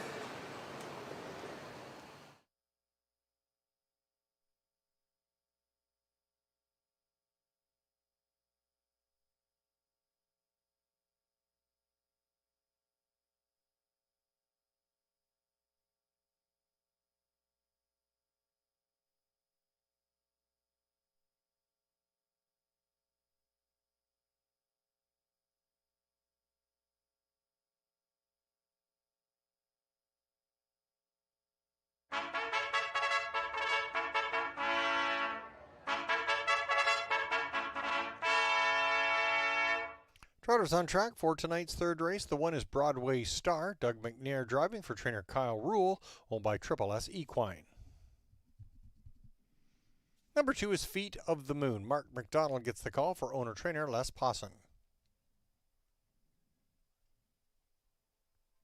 Number 3 is Dulcis Suenis Deo. Mike Whalen for trainer Walter Whalen, owned by Christopher Nickel. 4, Do You Need the Machine? Travis Cullen drives for co-owner and trainer Carmen High. Peter Klepfer shares in the partnership. 5 is Satu Vanya. Trevor Henry drives for trainer Shannon Henry, owned by the Trevor Henry Stables Incorporated, David Hudson, and James Fleming. 6 is Sister Scarlet. Travis Henry for trainer Mark Etzel. Mark shares ownership with the Princeton Farms and William Brown. 7 In Session. Tyler Jones for Dustin Jones and the Dustin Jones Stables, Gordon Bear Racing, Gaston Levesque, 2005 Incorporated, and Benoit Gagnon. 8 is Angelina Duhara. James McDonald for co-owner and trainer Jean-Francois Maguire, Jean Allaire, and GT Stables sharing the ownership group. Number 9, Yacht Club. J.R. Plant for trainer Gerard Demers. Gerard shares ownership with Sylvain Caron, Marc Lamay, and Jean-Roch Marois. 9, go to the gate for tonight's third race. Post time set to go in less than 4 minutes.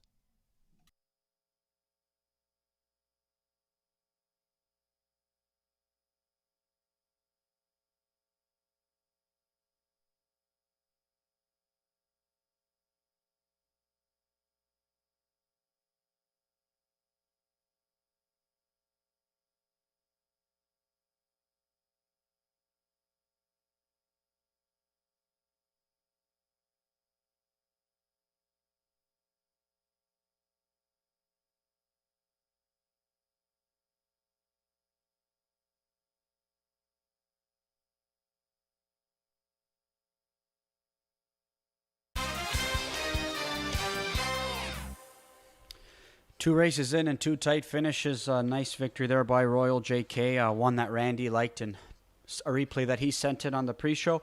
Just not quite enough real estate for my top selection there, Early Play, who got nosed out there by Royal JK. But good efforts by them nevertheless. And best of luck if you're still going in this early pick 5. We had a pretty good pool here on this Monday night program. And not a lot knocked out after Royal JK getting the job done. So best of luck if you're still going forward here. But if you aren't, you've got another multi-leg to try out here in the early pick 4, which kicks off here. And I'm going to go to the 4-horse.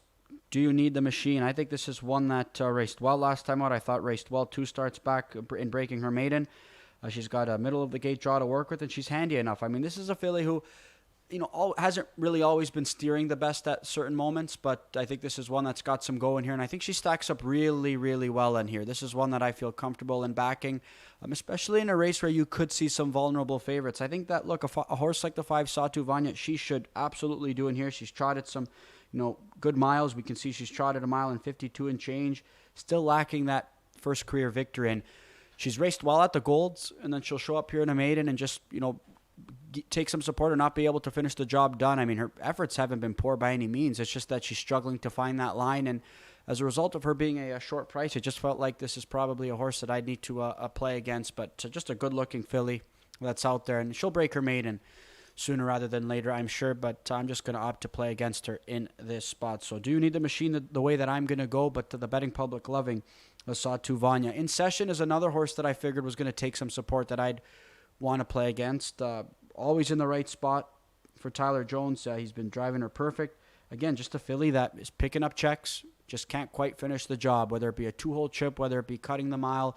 The efforts are good. They're just not good enough to break her maiden. But she too will also break her maiden in a matter of time. I just don't foresee it being here this evening. I went to Angelina Duara as a player here as well, one that I included in my pick 5 ticket. She's coming off a convincing victory at Grand River, one that Jake McGuire sends out. Obviously, anything he sends out here, you're going to have that merits a lot of respect. You could see by his training averages this year. And this is a filly that, has a couple of wins in a field where a few of them do not have any career victories. So she's at least got 2.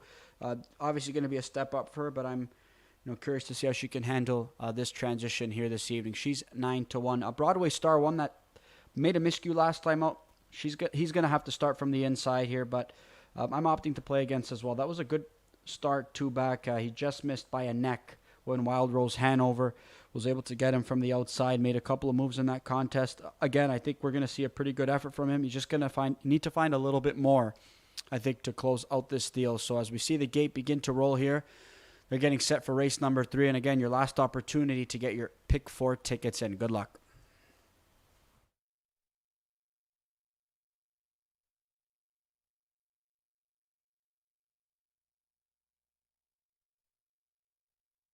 Starting gate begins to roll for tonight's 3rd race. We have a field of 9 lining up behind the gate. They're on the trot, and right now it's the 5, Satu Vanya, at even money, taking a good chunk of the play. Next best, right next door, it's the 4, Do You Need the Machine? Current odds right now at 4-1. Trotters are making their way up to the gate for tonight's 3rd race here at Woodbine Mohawk Park. It's post time.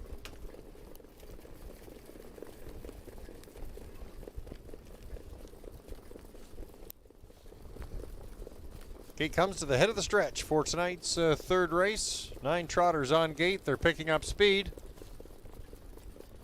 Here they come.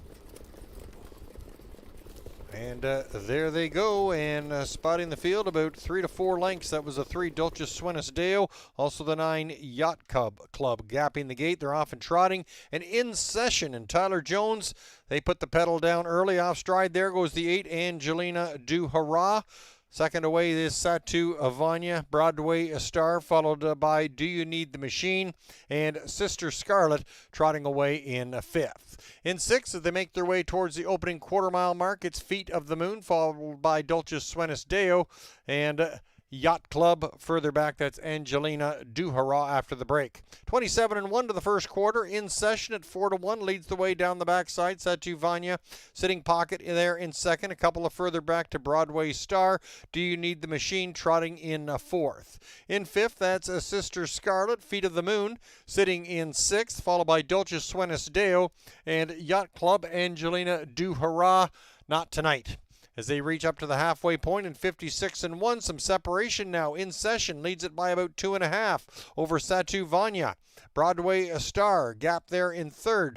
A gap of a couple more to Do You Need the Machine? Now Do You Need the Machine will right line and go on the attack there from 4, Sister Scarlet. Will try and grab that cover. Feet of the Moon, followed by Dulcis Suenis Deo and Yacht Club and Angelina Du Hurrah. Around that turn they go, and Do You Need the Machine is looking dangerous on in session as those horses go by the 3/4 in 125. In session on the inside. On the outside sees Do You Need the Machine. Satu Vanya needs to find some racing room. Broadway Star is trying to scoot up the inside. There's a Sister Scarlet out in the midfield. It's a in session, slight advantage. Here comes Broadway Star up the inside. Sister Scarlet, Satu Vanya, 3 across. Satu Vanya down the middle. Sister Scarlet and Travis Henry pull it out. Satu Vanya and Broadway Star, 154-2.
Numbers up 6-5, 1-7, 21-1 stunner. The 6 Sister Scarlet doing the damage in tonight's third race. And here comes winning trainer making his way up for his career win, number 1,000, Mr. Mark Etzel. Congrats coming out to Mark here momentarily.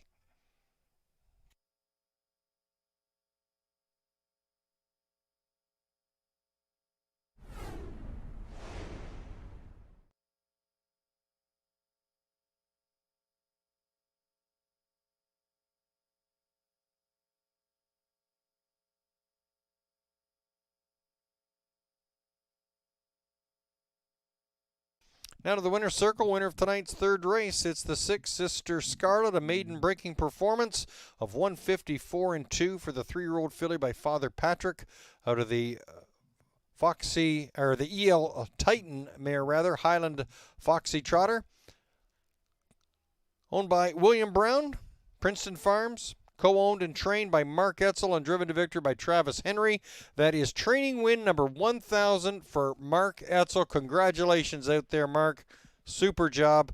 21-1 upset for Sister Scarlet in tonight's third race, and it's highlighted by a milestone training win for great trainer out there, Mark Etzel. Congrats.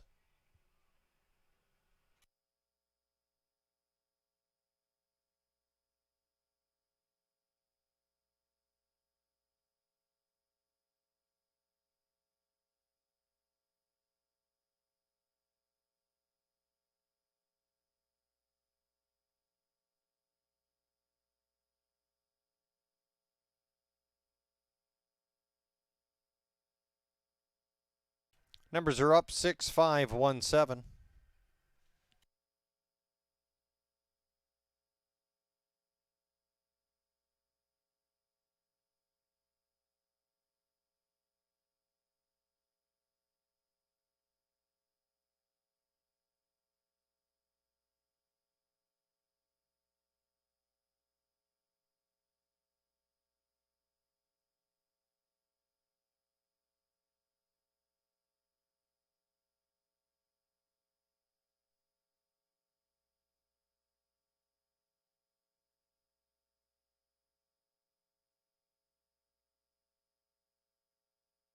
Prices up. Sister Scarlet $44.80, $12.90, $8.80.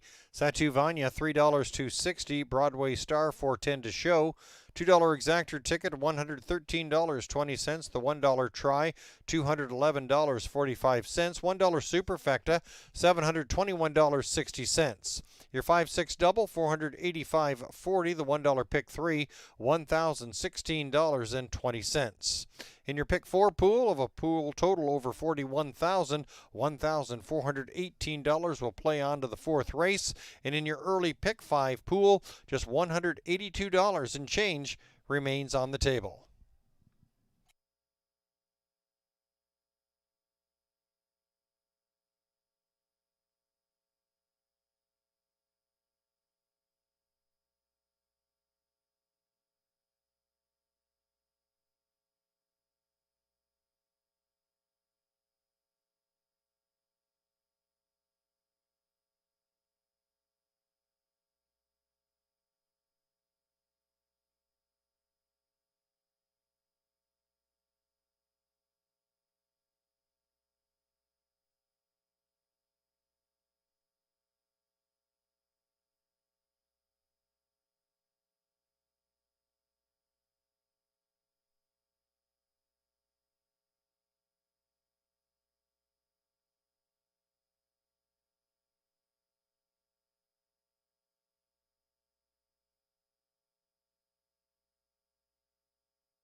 Here they come.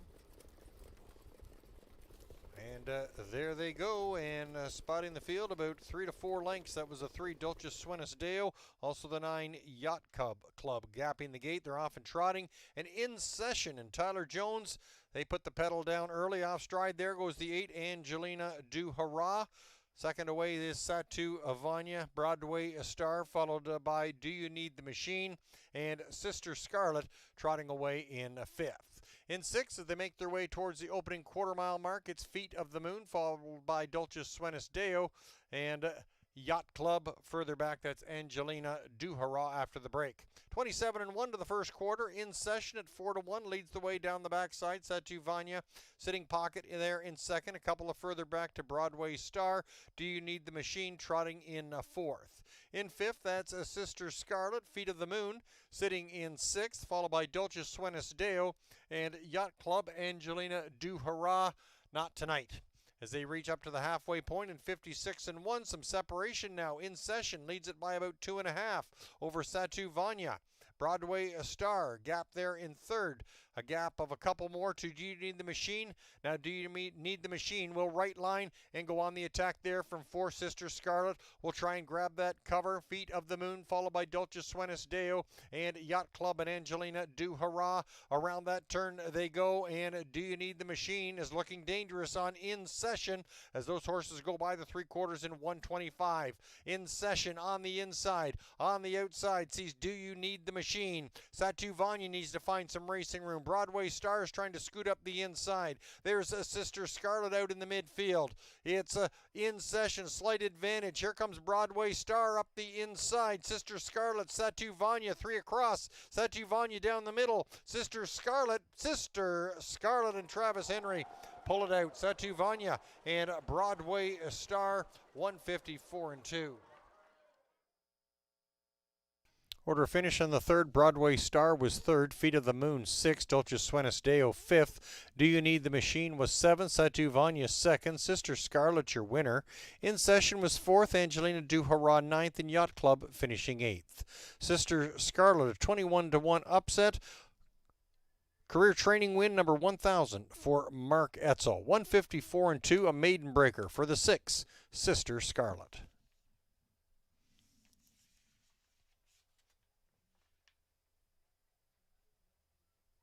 Looking ahead to the fourth race to kick off the first leg of the pick six, carryover of over $4,500. The 3, Diamond of the North, goes from blind to blinkers. The 4, Time to Roll North, has been scratched.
Race 4 is for OSS Grassroots 2-year-old trotting fillies. Number 1 is Northern Sonnet. Matt Bax drives and trains for the back stable, David Hudson, Gaelic Stable, and Don Allenson. Number 2 is Queen G. Bob McClure for trainer Luke Blay, home by determination.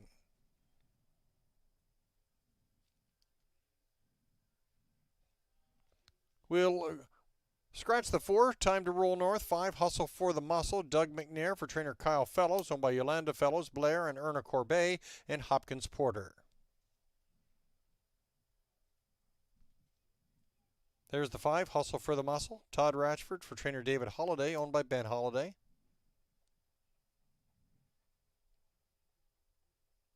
6, TH Francesca, Mark McDonald for trainer Daniel Legacy, owned by the Legacy Stables, Edwin Bueller and Big Al Stables. 7, The Wonderful Girl, Eddie Green for trainer Keelan Green, owned by Celeste Hill. Number 8 is Snow Dream Hanover. Tyler Jones has the lines for trainer Justin Turcott, owned by Guest John J.Y. Blay Incorporated. Number 9, Dromoland Castle. Mark Etzel drives, trains, and co-owns with Harbor Racing Stable, LLC. Field of 8 going postward for tonight's 4th race. OSS Grassroots, 3rd leg for 2-year-old trotting fillies. Post time in less than 5 minutes.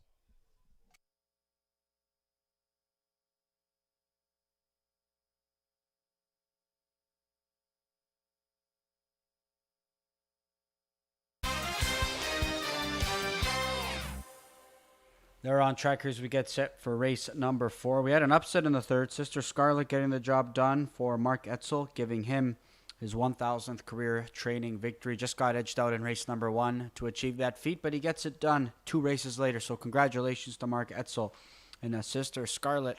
But we've got a pick 6 carryover here in race number 4, and there's the current pool, $9,000 and climbing.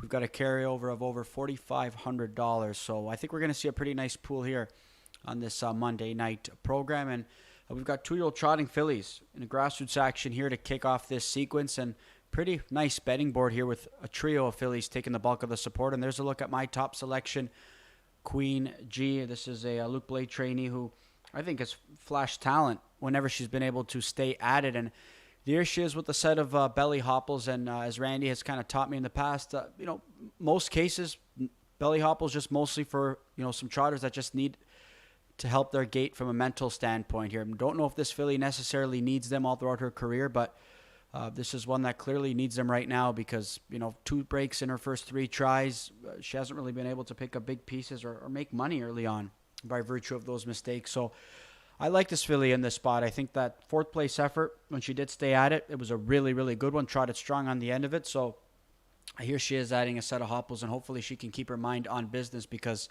I think the talent is there. And when you go for $422,000, you're getting pedigree, and you're also hoping that talent can come to fruition. So Queen G, the direction that I'm going to go to here, and she could be a really nice single in the pick 6 sequence. I know I didn't opt to go that route only because I've got some singles on the back end, but this is one that I would definitely try keying on a few tickets. The 6 horse TH Francesca, one that's also taken support. She's your current 9-5 favorite. Really hard to knock her efforts. Those are 2 good efforts to kick off her career. Has done it the hard way in each of them, and she's inching closer to a victory. She's got a better draw to work with now, inheriting post number 5. I'm expecting Mark to be aggressive with her in this spot, and hopefully she can work out a pretty good trip. So 9-5 right now on this daughter of King of the North. But Dromoland Castle, we mentioned Mark Etzel. He's going to look to add to his pretty good night early on, and this filly, this daughter of Muscle Mass, she was a nice winner last time out. That was a lot of air that she took in that most recent victory. She made a miscue 2 starts back in what was her first career try. But to Mark Etzel, when him and I chatted about his rookies ahead of the 2s in training issue for trot, he spoke very highly of this filly. Of course, he wants her to have success given the fact that she's a sister to Adair Castle, one of his star stable stars that he had in his care. And she's a nice-looking filly. You could see why she went for that price point. Really, really good-looking daughter of Muscle Mass here. And, hopefully she can put forth another good effort. And he's going to be back in the bike here for a 2nd consecutive week, and she's going to have to start from post number 9, and maybe that's just helping inflate the price just a little bit. Certainly the bettors didn't respect this filly's chances last time out, especially with Mark in the bike. You got her at 22-1 even with that trip, she was able to convert. So she's a big-time contender here in this spot, and you have to figure that Mark's going to be aggressive off the gate, even starting from the outside. Everybody else in here right now at double digits. Northern Sonnet was one that, tried the gold, tried the grassroots, really hasn't been able to kind of kick off her career the way I'm sure that Matt Bax and company expected, because I thought the qualifier was a solid qualifier, nothing flashy on the line, but I thought it was a solid qualifying effort, and I thought the first career try was another solid showing, another solid third place effort. Just probably needs a few more starts here to get herself going, but I think this filly, hopefully she can string together some consistent performances. And there's a look at Todd Ratchford sitting aboard Hustle for the Muscle, coming off a convincing score in a prospect try at Hanover. She's had an outing on the big track, again a respectable fifth in that outing, and she's going to try another grassroots leg here. So she's got another good draw to work with. She can get herself situated in a pretty good spot. It's a matter of if she has more under the hood to kind of find a little bit more speed, because with a couple other rivals in here, I think that's exactly what you're going to need to do to be competitive. There's one more look at Queen G, looking nice out there. Inside draw to work with. Again, I'm hoping she can just get herself situated in a pretty good spot early, because I think that late speed is going to prove pretty well and valuable in this spot. They're getting set to go to the gate, $12,000 and plus in new money here in this pick 6. Your last chance to get your tickets in. Good luck. Trotters moving up to the gate for tonight's fourth race. OSS Grassroots for 2-year-old trotting fillies. We're down to a field of 8 in the fourth race, and it's the 6, TH Francesca with Mark McDonald aboard. They're the on-the-board favorite right now. The 9, Drummond Castle at 5-2, along with the 2, Queen G, both at 5-2. Gate comes to the head of the stretch for the fourth race. It's post time.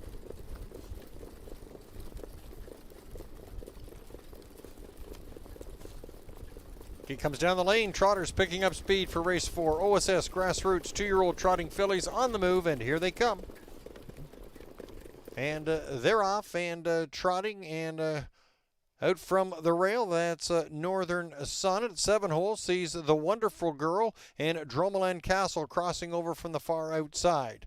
Queen G out from the 2 hole is also in the mix early, but Dromoland Castle and Mark Etzel, they're going to try and push on and cut the corner as they come into that first turn. Queen G and Northern Sonnet now a third. The Wonderful Girl is trotting in fourth. In fifth, that's Diamond of the North, a 28-second first quarter. Snow Dream Hanover and TH Francesca, followed by Hustle for the Muscle. Drummond Castle at 5-1 with driver Mark Etzel. They lead the way down the backside. They're down 3/8 in. And Queen G, pocket sitting in second. Northern Sonnet trots third. Couple further back to the Wonderful Girl. Diamond of the North is off the speed in fifth, and Snow Dream Hanover sitting in sixth. TH Francesca and Hustle for the Muscle had better get hustling. 56 3 to the half. Drummond Castle still leading the way as they move into the far turn. Queen G 2 lengths back now in second. Northern Sonnet sitting in third. The Wonderful Girl trotting in fourth. They're well spaced out with Diamond of the North fifth.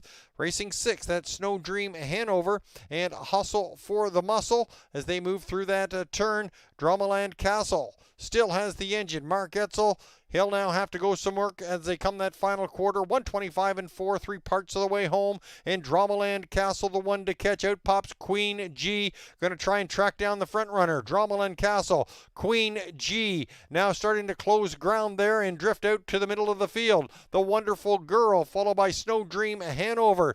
Queen G, Drummond Castle, right down to the wire. Queen G and Drummond Castle.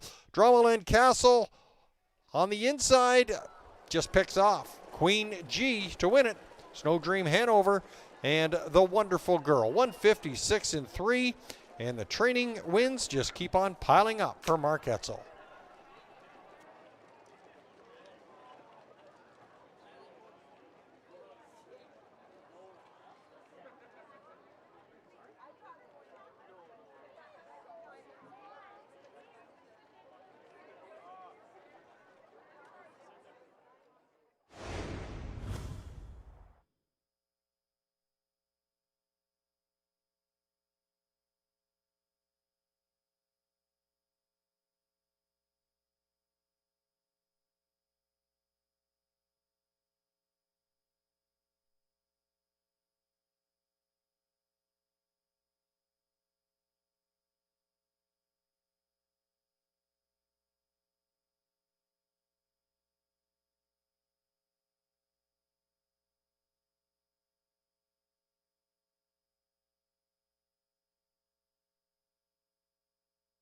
Numbers up 9287.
Here's your winner of tonight's fourth race, the 9 Drummeland Castle, a new lifetime mark of 156-3 for the 2-year-old filly by Muscle Mass out of the Andover Hall Mare Pacific Edge, owned by Harbor Racing Stable LLC, co-owned, trained, and driven to victory by Mark Etzel. Back-to-back training wins. He's now at 1,001.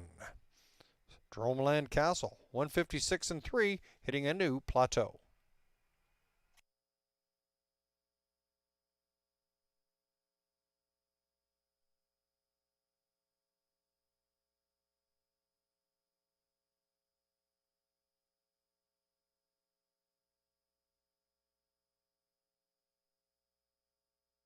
Official 9287.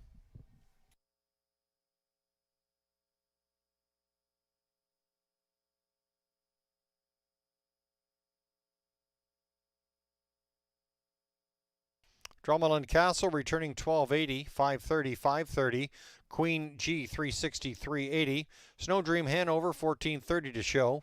$2 exactor ticket, $45.40. $1 triactor, $186.95. $1 superfecta, $1,251.35. 6-9 double, $205.10. And your $1 pick 3, $2,064.90. In your pick 4 pool, just $248.84 plays on to the 5th race. And in your early pick 5 pool, $40.84 still alive. In the pick 6 pool total of over $21,000, $4,971 still in play.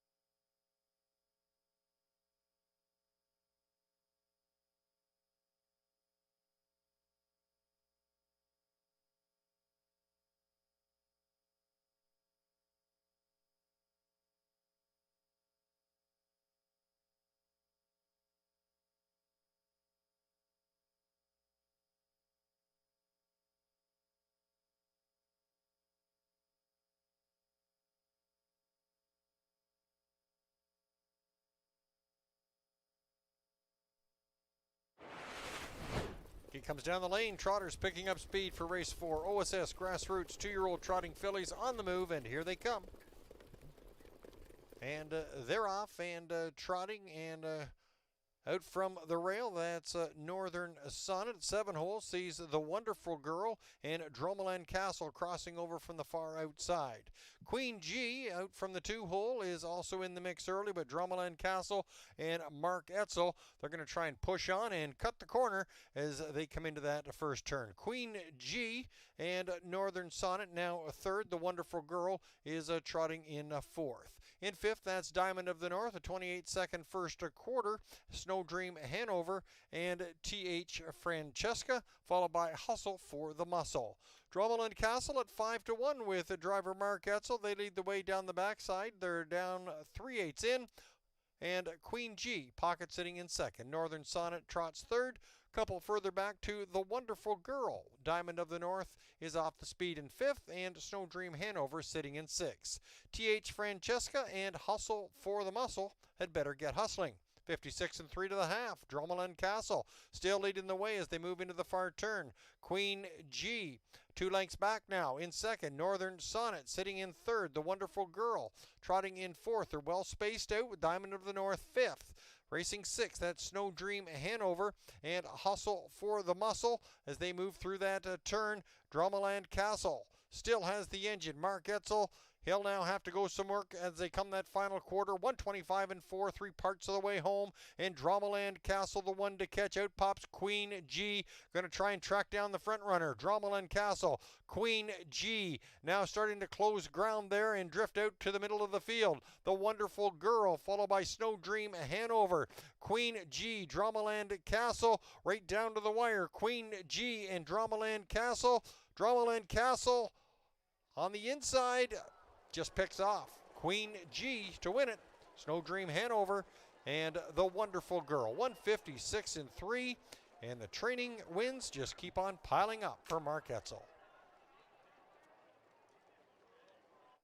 Order of finish on the fourth race: Northern Sonnet 7th, Queen G 2nd, Diamond of the North 5th. Time to Roll North was scratched. Hustle for the Muscle 6th. T.H. Francesca was 8th. The Wonderful Girl 4th. Snow Dream Hanover 3rd. And Dromoland Castle, your winner. Dromoland Castle hitting a new lifetime mark. Back-to-back wins in the grassroots category for 2-year-old trotting fillies. Mark Etzel, training win number 1001. Back-to-back wins for Mark Etzel. Look ahead to race 5, the 5, Stormont Magenta, shoeing change up front of Steel to Flip-Flops. The 7, Shake Your Mass, at a Murphy blind on the left.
Race 5, second division for OSS Grassroots, 2-year-old trotting fillies. Number 1 is Green Silverado.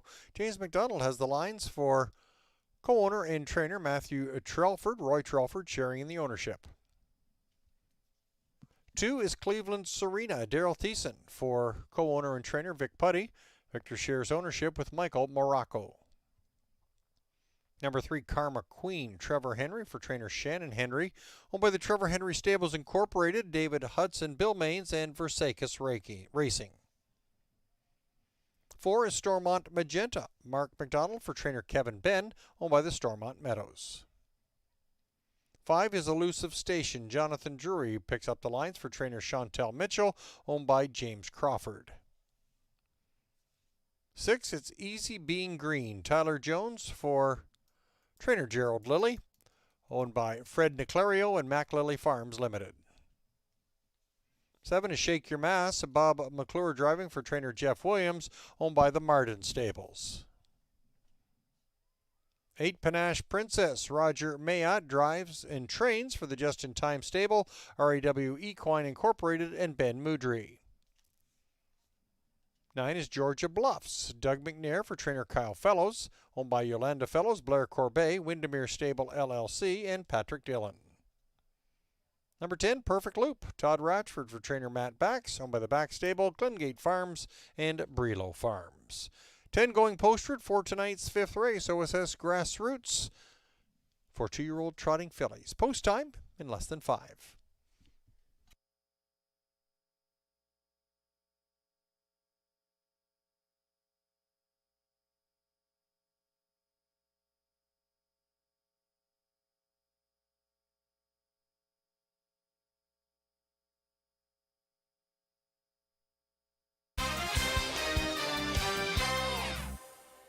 They're on track here as we get set for race number 5. This is going to close out that early pick 5 sequence. And best of luck if you're still alive, because these are some pretty good payouts.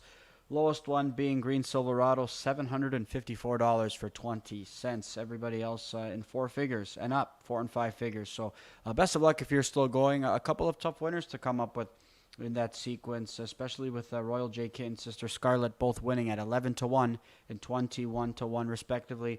And a nice victory there by Joe Milan Castle. That's back-to-back winners for Mark Etzel. And Philly, I mean, she's coming along pretty nicely. So I'm curious to see and excited to see what she can do the rest of the year.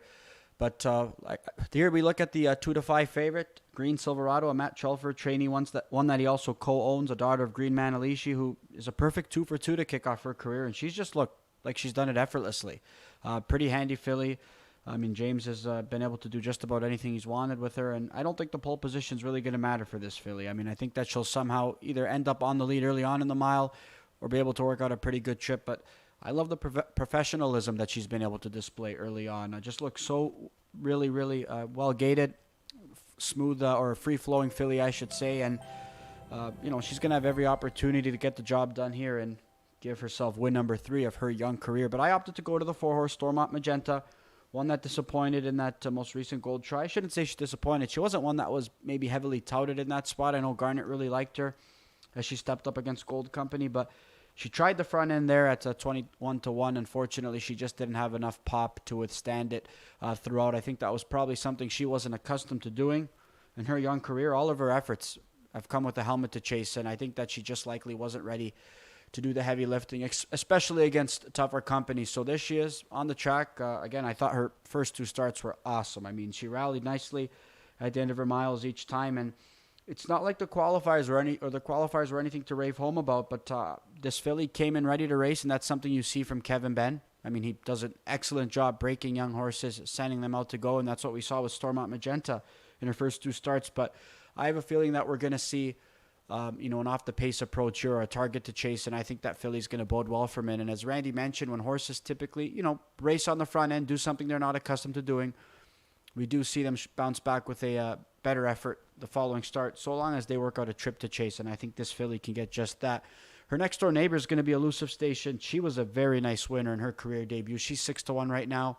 One that I opted to exclude from multis, but I might end up regretting that. She was one I wanted to take a wait-and-see approach on last time out in her career debut, and there was no waiting. I mean, she got the job done right away to kick off her career, and Very nice victory. Flashed a nice final quarter to rally home nicely to get the job done. She's going to have JD in the bike here tonight as Louis Wah out of town today.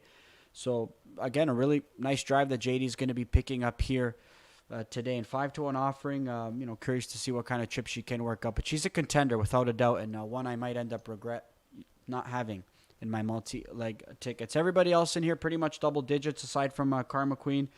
Don't know what to make of this filly, though. She's taking a heap of support here in this spot. I didn't anticipate her being about 7-1. Really was 24-1 and 59-1 in her first 2 career tries, and she's on the board here at 7-1. I would have to say that's probably an underlay given, the first couple of tries. But she tried the golds. First time out, things didn't work out.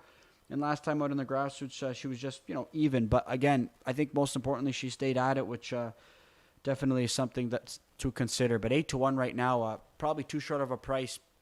But best of luck if you are a fan of her in this spot. Hopefully she can take another step forward here this evening. They're getting set to go to the gate here for race number 5. And as I mentioned, best of luck if you're still going in that pick 5. And hopefully you guys can cash those tickets because those are some pretty good payouts.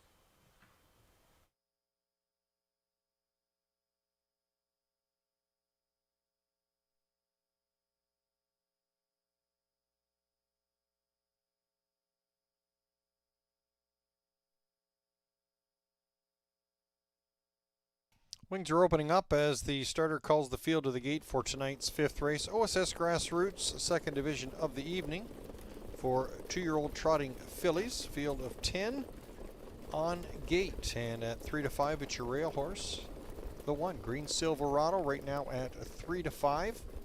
Second choice goes to the 4, Stormont Magenta at 4-1. Now dropping to 9-2, along with the 5, Elusive Station. After that, some pretty good payouts if you strike it. You're at the head of the stretch. It's post time for race 5. He comes down the lane. OSS Grassroots 2-year-old trotting fillies on the move. And a long way back there, that's the 7, Shake Your Mass. And they're off and trotting and leaving it from the 9 hole. That's Georgia Bluffs with the pedal down. It's Easy Being Green. Second off the wings. On the inside, that's Green Silverado, followed by Stormont Magenta and Karma Queen. Elusive Station is off the speed there in 6th. 7th sees Cleveland Serena. And following up is your final 2, Panache Princess and Perfect Loop. But the slow start from Shake Your Mass trailing the field, and that will be the reason for your inquiry to see if 7, Shake Your Mass, was inside the fair start pole. 28-2 to the first quarter, and Georgia Bluffs at 43-1 leads the way down the backside. It's So Easy Being Green, 47-1, sitting in second. There goes Stormont Magenta on the attack there from 3rd, now 2nd, Stormont Magenta picking up positions quickly, and Green Silverado has that cover and tips out 3 wide, wants to play, but play at the top. It's Green Silverado and James McDonald. They now take charge. Stormont Magenta sitting in 2nd. Georgia Bluffs now 3rd. It's So Easy Being Green is gap now in 4th. In 5th, that's a Karma Queen. On the move comes Elusive Station to take over 6th. Cleveland Serena drops a notch, followed by Panache Princess and Perfect Loop and Shake Your Mass. Through the turn they go, and Green Silverado with about 3.5 lengths separation on the field goes by the 3/4 in 125-3. Green Silverado and James McDonald, they're well in charge now. Stormont Magenta is sitting in 2nd, and Georgia Bluffs races in 3rd. Sitting in 4th as the field comes home, that's Panache Princess, and in front, Green Silverado at 1-5. Now far and away the best. It's Green Silverado.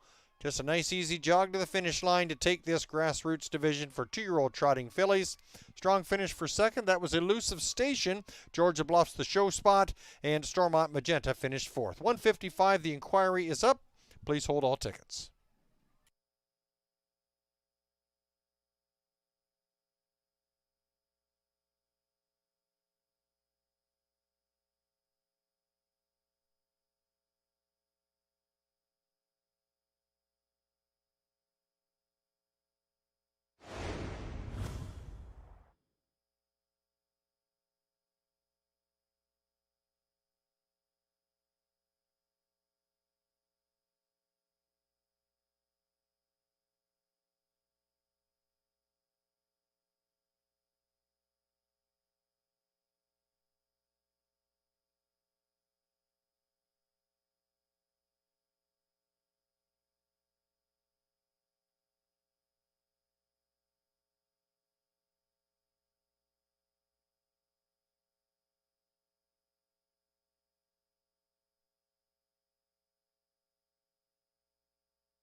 Numbers are up 1-5-9-4. The inquiry is up. Judges having a look to see if the 7 Shake Your Mass was inside the fair start pole. Please hold all tickets. And there comes your winner for tonight's 5th race, the 1 Green Silverado. The 1-5 favorite doesn't disappoint. A 2-year-old filly by Green Manalishi out of the Duke of York mare Little Red Chevy, bred by Dennis Morrissey and David James Pedden.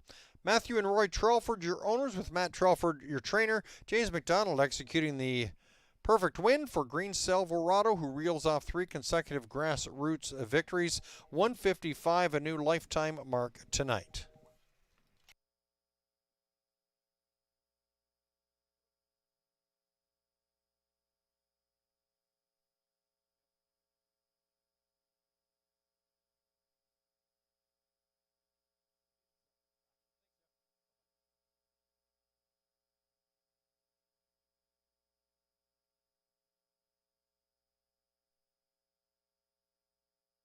Here's your winner, Green Silverado, impressive in 3 grassroots tilts so far this year, 3 for 3, a new lifetime mark tonight. It was determined that number 7, Shake Your Mass, was inside the fair start pole. All horses receiving a fair start. Numbers on the board will stand.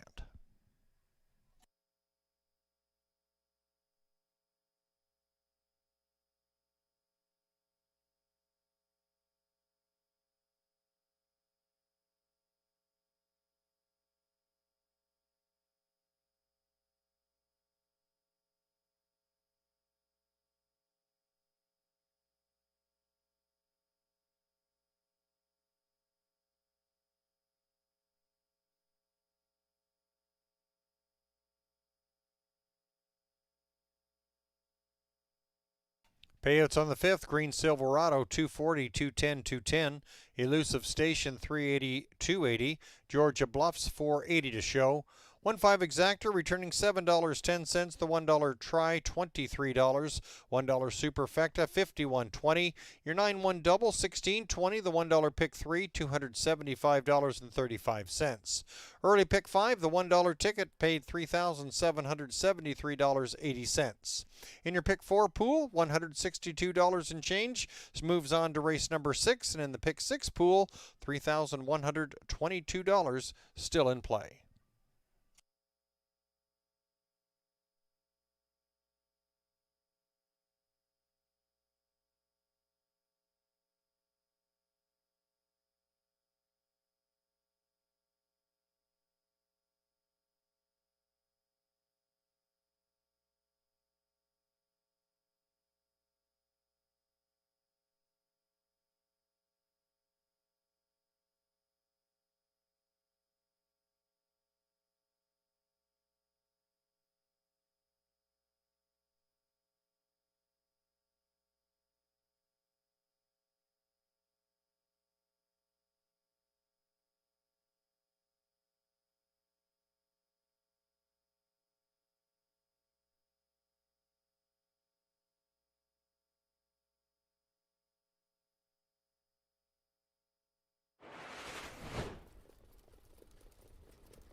He comes down the lane. OSS Grassroots 2-year-old trotting fillies on the move. And a long way back there, that's the 7 Shake Your Mass. And they're off and trotting and leaving it from the 9 hole. That's Georgia Bluffs with the pedal down. It's Easy Being Green. Second off the wings. On the inside, that's Green Silverado, followed by Stormont Magenta and Karma Queen. Elusive Station is off the speed there in 6th. 7th sees Cleveland Serena. And following up is your final 2, Panache Princess and Perfect Loop. That's the slow start from Shake Your Mass trailing the field, and that will be the reason for your inquiry to see if 7 Shake Your Mass was inside the fair start pole. 28-2 to the first quarter, and Georgia Bluffs at 43-1 leads the way down the backside. It's So Easy Being Green 47-1, sitting in second. There goes Stormont Magenta on the attack there from 3rd, now 2nd. Stormont Magenta picking up positions quickly, and Green Silverado has that cover and tips out 3 wide, wants to play, but play at the top. It's Green Silverado and James McDonald. They now take charge. Stormont Magenta sitting in second. Georgia Bluffs now third. It's So Easy Being Green is gap now in fourth. In fifth, that's a Karma Queen. On the move comes Elusive Station to take over sixth. Cleveland Serena drops a notch, followed by Panache Princess and a Perfect Loop and Shake Your Mass. Through the turn they go, and Green Silverado with about 3.5 lengths separation on the field goes by the 3/4 in 1:25 and 3. Green Silverado and James McDonald, they're well in charge now. Stormont Magenta is sitting in second, and Georgia Bluffs races in third. Sitting in fourth as the field comes home, that's Panache Princess rather, and in front, Green Silverado at 1-5. Now far and away the best. It's Green Silverado. Just a nice easy jog to the finish line to take this grassroots division for 2-year-old trotting fillies. Strong finish for second. That was Elusive Station. Georgia Bluffs the show spot, and Stormont Magenta finished fourth. 1:55, the inquiry is up. Please hold all tickets. Order of finish on the fifth race. Green Silverado, your winner. Cleveland Serena was ninth. Karma Queen fifth. Stormont Magenta fourth. Elusive Station second. It's So Easy Being Green was seventh. Shake Your Mass 10th. Panache Princess 8th. Georgia Bluffs was third, and Perfect Loop finishing 6th. Your winner, Green Silverado, 3 in a row at the grassroots division for 2-year-old trotting fillies. Tonight, a new lifetime mark of 155 for Green Silverado. Looking ahead to race 6, kicks off the late pick 5. There's no changes on your program.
Love horse racing?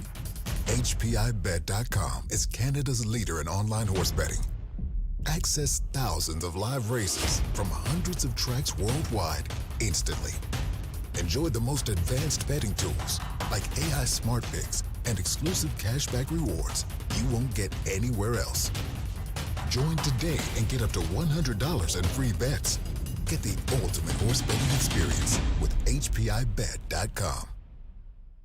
If whiskey could talk, Johnny Walker Black Label will sing with notes of sweet, smooth toffee, rich fruit, and a touch of smoke. Tastes as good as it sounds.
Condition trotters on track for the 6th race. To kick off the late pick 5, number 1, Rhonda May Kay, Jody Jameson aboard for owner-trainer Doug Bowens. Doug sharing ownership with Russell Taylor. 2 is Aura of Athena. Todd Ratchford gets the call for co-owner and trainer Blake McIntosh, Daniel Plouffe, and Clancy Farms, all part of the ownership group. 3 is Rare Legacy. James McDonald between the pipes for trainer Susie Kerwood, owned by SNR Racing Stable Incorporated, Gaston JF Goyette Incorporated, and SMS Ventures.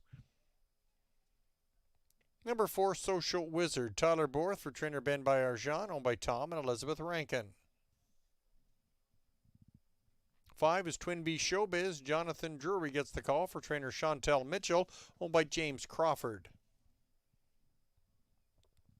6 is Sapphire Steve. Trevor Henry for owner-trainer Carmen High. Carmen shares ownership with Peter Klepfer, Kevin, and Scott High. Number 7, Southern Cowboy. J.R. Plant for trainer Gerard Demers. Gerard sharing ownership with La Ferme Tag Incorporated and Antonio Tangrita. 8 is Mass Bar. Doug McNair for trainer Greg McNair and Strideline Racing. Number 9, PL Stevie. Tyler Jones getting the call for trainer Camilla Christoforou, owned by Versakis Racing. And the 10, Courtney's Promise. Travis Henry drives for Rick Zeron, owned by the Zeron Marvento Stable, Greenfield Equine LLC, Krebs Stable, and Margin Breeding LLC. Field of 10 goes postward for tonight's 6th race. Kicks off the first leg of the late pick 5. Post time in less than 5.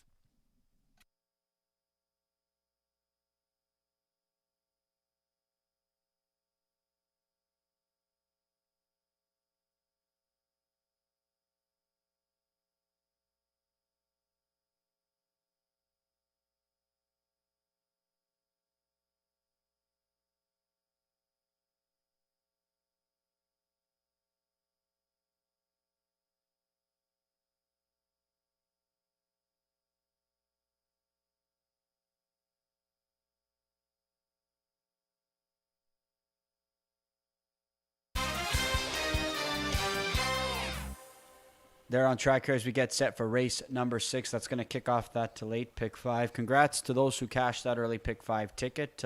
Like I said, it paid great. Favorite ended up delivering in Green Silverado. As I mentioned, a very nice filly that Matt Trelford trains and co-owns. So plenty to be excited about with Green Silverado. Yet another very nice performance there by her. But we're going to move on here to race number 6. We saw one filly from the rail deliver in the race prior, and we're going to hope that another filly from the rail can deliver here. And there's a look at my top selection here, Rhonda May Kay.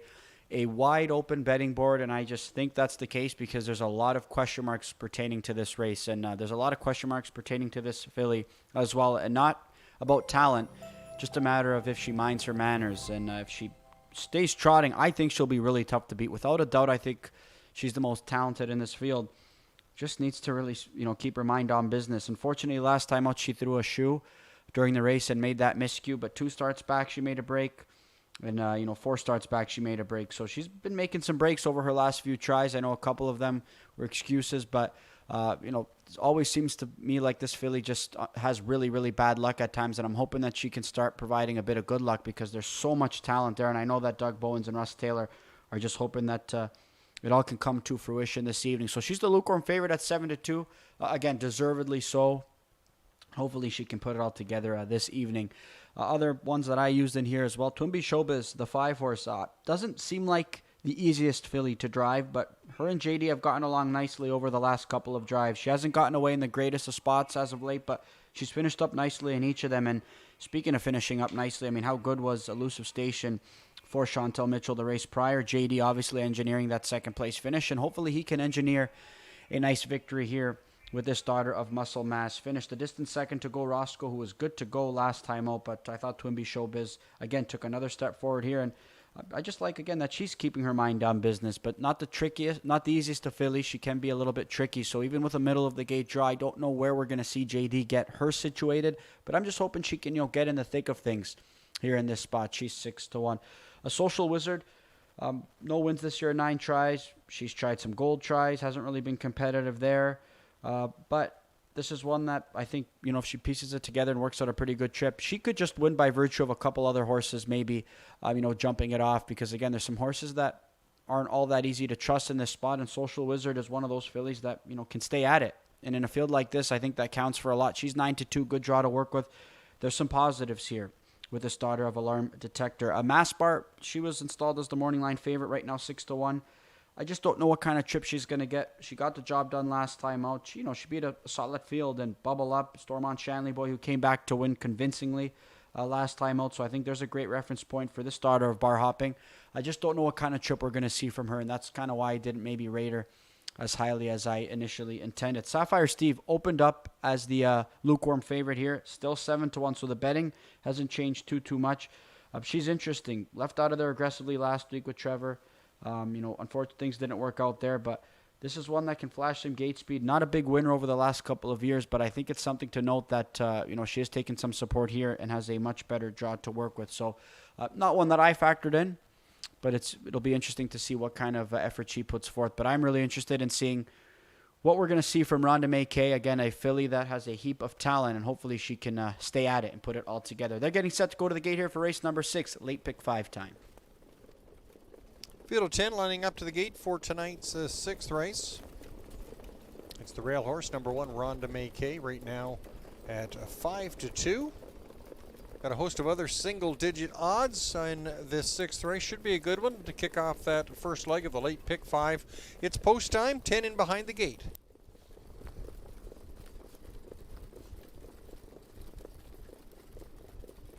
Gate comes to the head of the stretch for tonight's 6th race. Kicks off the late pick 5. Trotters in motion. Here they come. And there they go. And they're off and trotting. And Sapphire Steve, the first one to make the move off the gate. There's Mass Bar, second off the wings, and Social Wizard away in third from the 4-hole. Crossing over, that's Courtney's Promise, setting up in fourth. Fifth sees Rare Legacy. On the inside, that's Rhonda May Kay and Twin B Showbiz. And 3 wide from the backfield, that's Aura of Athena, Southern Cowboy, and PL Stevie. Social Wizard to the opening quarter-mile mark in 27-2, leads it by about 3 lengths right now as they straighten out down the backstretch. Mass Bar sitting in second, and Sapphire Steve trots in third. 3 further back to Courtney's Promise, there's Rare Legacy trotting in fifth. In sixth sees Rhonda May Kay. Off the speed in seventh, Twin B Showbiz, Aura of Athena, Southern Cowboy, and PL Stevie. Can see them all. It's Social Wizard in front, 6-1. Goes by the halfway point in 56-3. Social Wizard into the far turn. Mass Bar has closed up the distance there in second. Sapphire Steve sitting in third. Now going to get trapped in there as Rare Legacy goes first up. Rhonda May Kay has grabbed that cover in fifth, and Courtney's Promise now shuffled back to sixth. Twin B Showbiz has moved into that outer flow, and the outer flow is rolling along, trying to track down Social Wizard as they make their way through the turn. Rare Legacy now up to second on the outside. Mass Bar locked in on the inside. Rhonda May Kay is self-destructed, 125-4 to the 3/4, and a Social Wizard and a Borth. He kicks out the plugs as they come for home. It's Rare Legacy on the outside. Mass Bar will try and fishtail and find some room and squeeze up the middle, and now there's a seam for Mass Bar. Social Wizard, Borth's got to go to work, but Mass Bar is coming quickly on the outside. Here comes Courtney's Promise from off the pace, and Sapphire Steve in bid for a good finish. It's Mass Bar in front. There's Social Wizard and Sapphire Steve the show spot, 154-4.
Numbers up, 8, 4, 6, 10.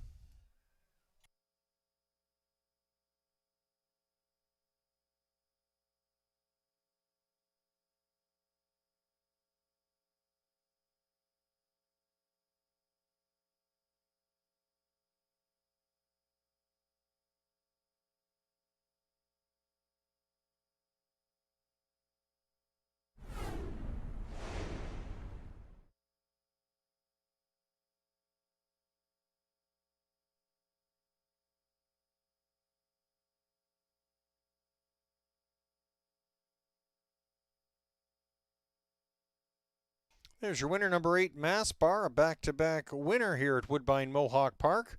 3-year-old filly by Bar Hopping out of the Muscle Mass mare Rosie's Masterpiece. Owned by Strideline Racing. Greg McNair trains, Doug McNair captaining the win. Mass Bar, back-to-back winner. 2 wins on the night for Doug McNair. 154-4 the time. Second win in 6 starts in 2026 for Mass Bar.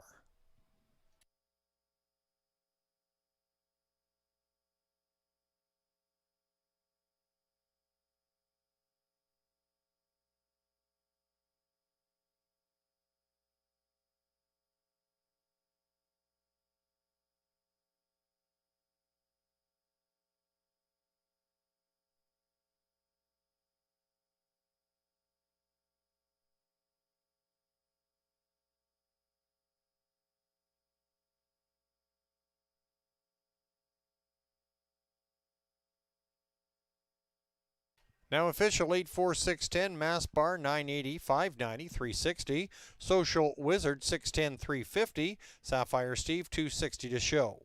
$2 exactor ticket, $76.60. The $1 try, $89.20. $1 superfecta, $459. Your 1/8 double, $9.50. The $1 pick 3, $40.65. Your $1 pick 4, $972.90. In your late pick 5 pool, of a pool total over $68,000, $12,789 will play on to race number 7. And in your pick 6 pool, $897 and change still on the table.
Pick 5.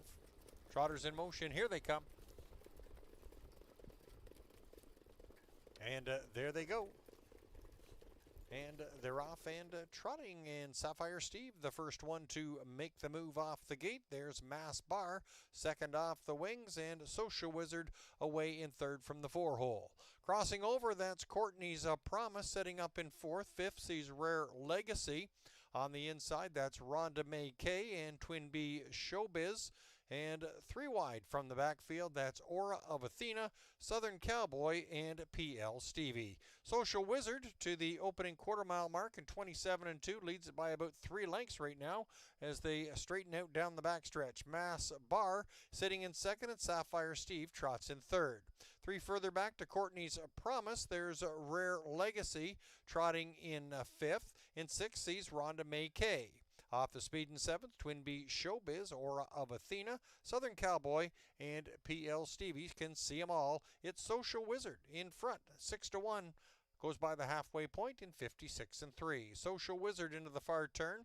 Mass Bar has closed up the distance there in second. Sapphire Steve sitting in third. Now going to get trapped in there as Rare Legacy goes first up. Rhonda May Kay has grabbed that cover in fifth, and Courtney's Promise now shuffled back to sixth. Twin B Showbiz has moved into that outer flow, and the outer flow is rolling along, trying to track down Social Wizard as they make their way through the turn. Rare Legacy now up to second on the outside. Mass Bar locked in on the inside. Rhonda May Kay is self-destructed, 125-4 to the 3/4, and a Social Wizard and a Borth. He kicks out the plugs as they come for home. It's Rare Legacy on the outside. Mass Bar will try and fishtail and find some room and squeeze up the middle, and now there's a seam for Mass Bar. Social Wizard, Borth's got to go to work, and Mass Bar is coming quickly on the outside. Here comes Courtney's Promise from off the pace, and Sapphire Steve in bid for a good finish. It's Mass Bar in front. There's Social Wizard and Sapphire Steve the show spot, 154-4.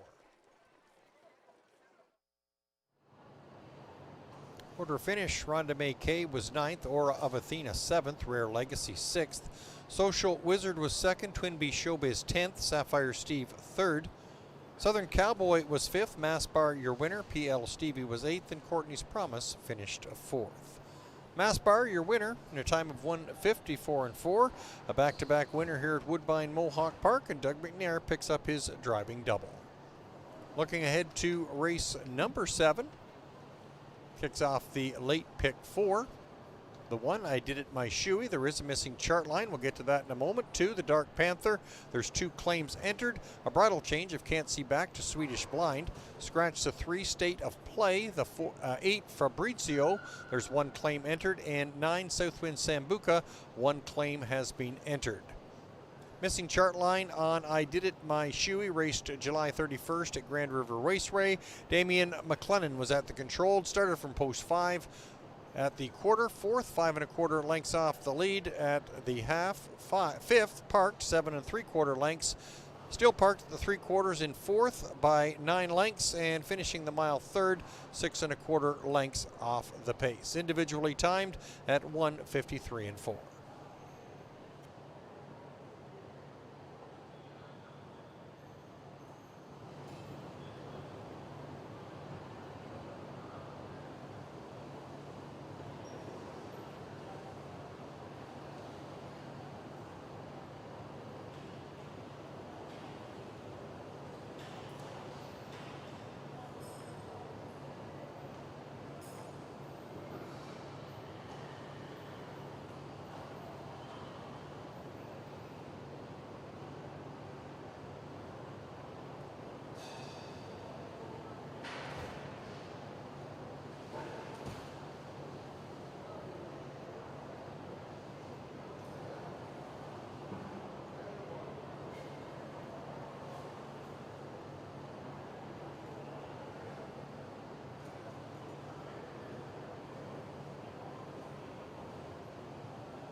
Claiming Pacers in line for tonight's 7th race. Number 1, I Did It My Shoey, Tyler Jones, for owner-trainer Steve Germain. 2 claims entered on the 2, the Dark Panther, James McDonald, for trainer Paul Court. Paul shares ownership with Jesse Dragojevic. Scratch the 3, State of Play. 4 is Showstop. Tyler Borth gets the call for owner-trainer Gerard Demers. Gerard sharing ownership with Barry Treen. Number 5, Wicked Jewels, Trevor Henry, for owner-trainer Jamie Copley. Jamie shares the partnership with Kimberly Eaton, Darren, and Dwayne Tingley. 6 is Doc's Rock, J.R. Plot, for trainer Gerard Demers, owned by La Ferme Tag Incorporated, and Marie Soleil Fontaine. 7, Dragons Better, Travis Cullen, for owner-trainer Steve Labonte. 1 claim entered on the 8, Fabrizio J. Harris, for trainer Janaya Gallant, owned by Martin Kepfer.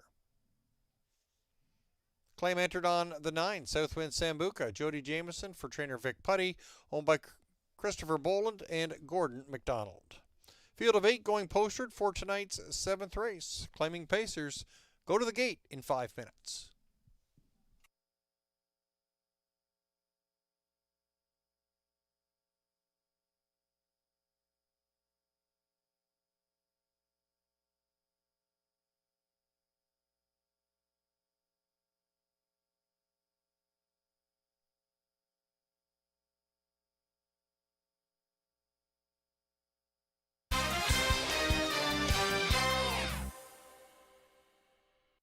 They're on track here as we get set for race number 7. We're scratched down to a field of 8 here, and this is going to kick off the late pick 4. And there's a look at my best bet here this evening. Showstop, one that is going to be making his first start in about a month, but his most recent effort was a dominant performance there, getting the job done as the 2-1 favorite, winning by more than 4 lengths. He's going to be entering the care of Gerard Demers now after being sold to him along with his partner Barry Treen. So I'm hoping this guy can put forth a pretty good effort. And look, I think this is a spot where he should have every chance to put forth another winning effort. The question mark is the stale date. Obviously, having not raced in a month, that's a bit of a concern. But this is a horse, again, that I think has taken on much tougher in the past, and he should have every opportunity to replicate another winning performance. So not much of a horse that we've seen too much early speed from as of late, but a horse that always finishes up well. And I think inheriting the 3-hole here, he should have every chance to get himself a pretty good spot off the gate, and hopefully he could have himself a pretty good trip. Other horses taking support in here are the 2-horse, the Dark Panther, a couple of on-the-board finishes for this Paul Court trainee. I think this is a horse that typically just doesn't like to be used too hard too early. I think he just does his best work in the late stages of the mile. And I think even from the tool, I don't think we're going to be seeing him, pushing out of there extremely hard. I think he'll be able to work out a pretty good trip, but one that I opted to play against in this spot. I understand the allure with him, but 5-2, he's a contender. He just won't be a top selection of yours truly.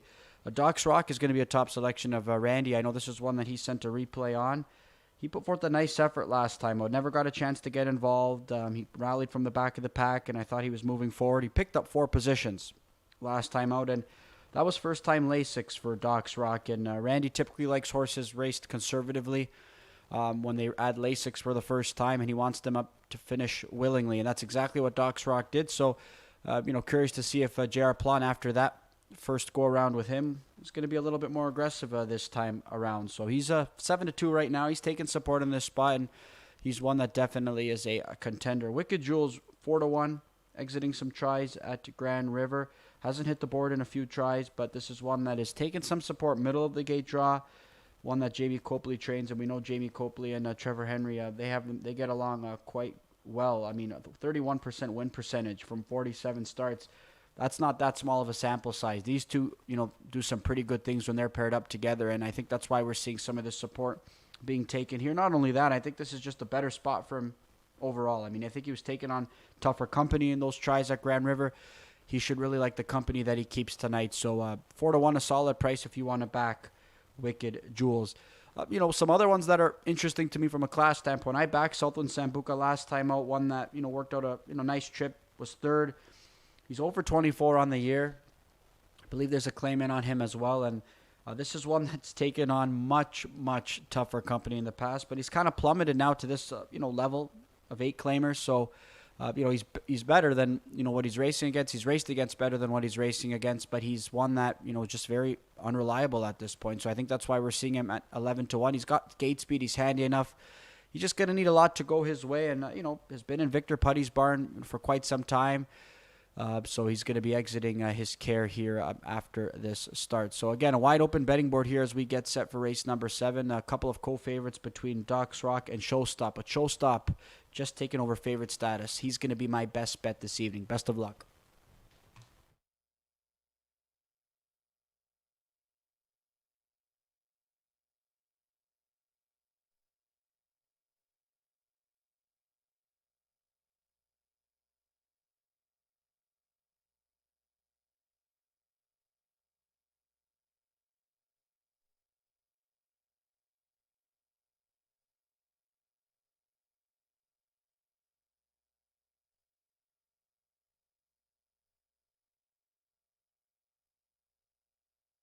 Claiming Pacers moving him behind the gate for tonight's 7th race, down to a field of 8. 3 are being claimed out of this field.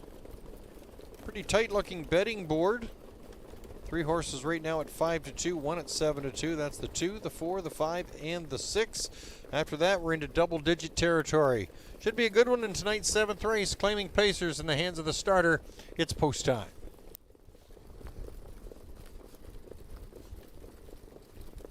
He comes down the lane for tonight's 7th race. Final pick for the evening. They're on the move. And they're off and pacing, and Southwind Sambuca hustling out from the far outside. There's a Wicked Jewels down the middle, getting away sharply. It's Doc's Rock, a third off the gate, with I Did It My Shoey in 4th. In 5th, that's Fabrizio, followed by the Dark Panther. Final 2 are Showstop and Dragon's Better. Into the first turn, Trevor Henry guides Wicked Jewels to the front, and they'll make their way to the opening quarter-mile mark first, with Southwind Sambuca in pursuit. 26-2, quick first quarter put up by Wicked Jewels. Southwind Sambuca at 10-1, the pocket sitter. I Did It My Shoey is sitting in 3rd. In 4th, that's a Doc's Rock. The Dark Panther is off the speed in 5th. They're by the 3/8. And that's Fabrizio, followed by Showstop and Dragon's Better, the trailer. Single file, it's still Wicked Jewels in command, leads it by a couple over Southwind Sambuca, a half of 54-2. I Did It My Shoey is racing in 3rd as they move into the far turn. Doc's Rock is racing in 4th. In 5th, that's the Dark Panther. On the move now comes Showstop, still got a lot of ground to make up, and Fabrizio, followed by Dragon's Better. First up there goes Doc's Rock to try and tackle on the front runner Wicked Jewels, who still leads it as they move their way to the 3/4 mile mark. Wicked Jewels 123 on the outside. Doc's Rock, Southwind Sambuca needs a pocket pop. There's Showstop now looking dangerous there out in the midfield. Showstop has got a head of steam up coming from the parking lot. It's Showstop, Doc's Rock, Wicked Jewels, and Southwind Sambuca. Dragon's Better now trying to close some ground too. Showstop and Bohr still with some work to do. Dragon's Better. Showstop, Dragon's Better. Showstop just hangs on. Dragon's Better and Doc's Rock. Time of the mile was 1:52.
Unofficial results 4-7, 6-1.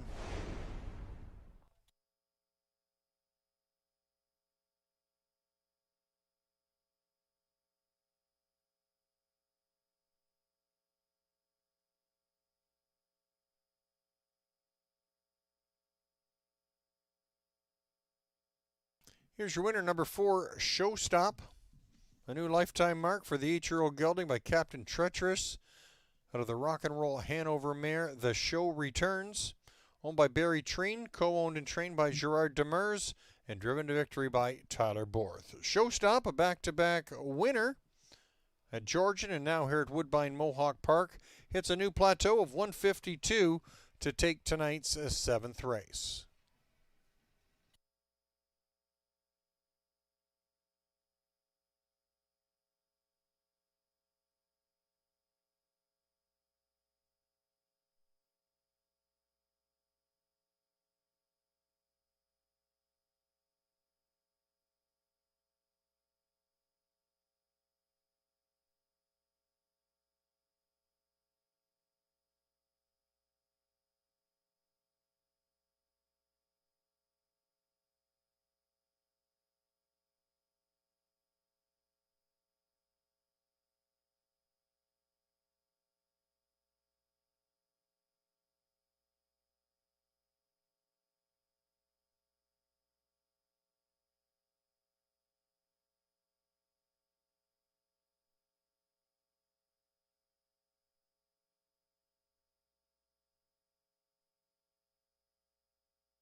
Inquiry sign going up on the board for the 7th race. Possible broken equipment on the 5 Wicked Jewels before the start. Please hold all tickets.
Regarding the inquiry on the 5 Wicked Jewels, there will be a refund on the 5 due to broken equipment before the start.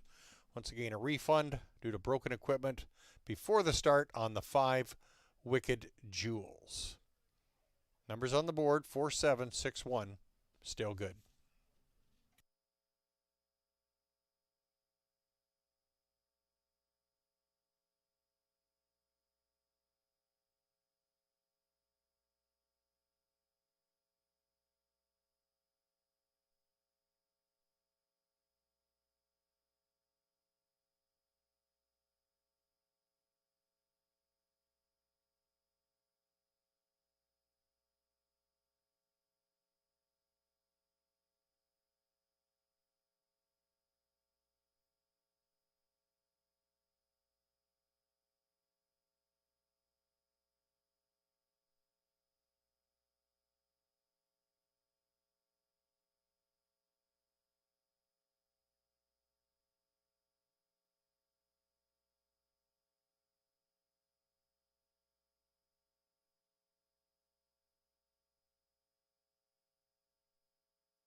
Now official 4761 prices coming up.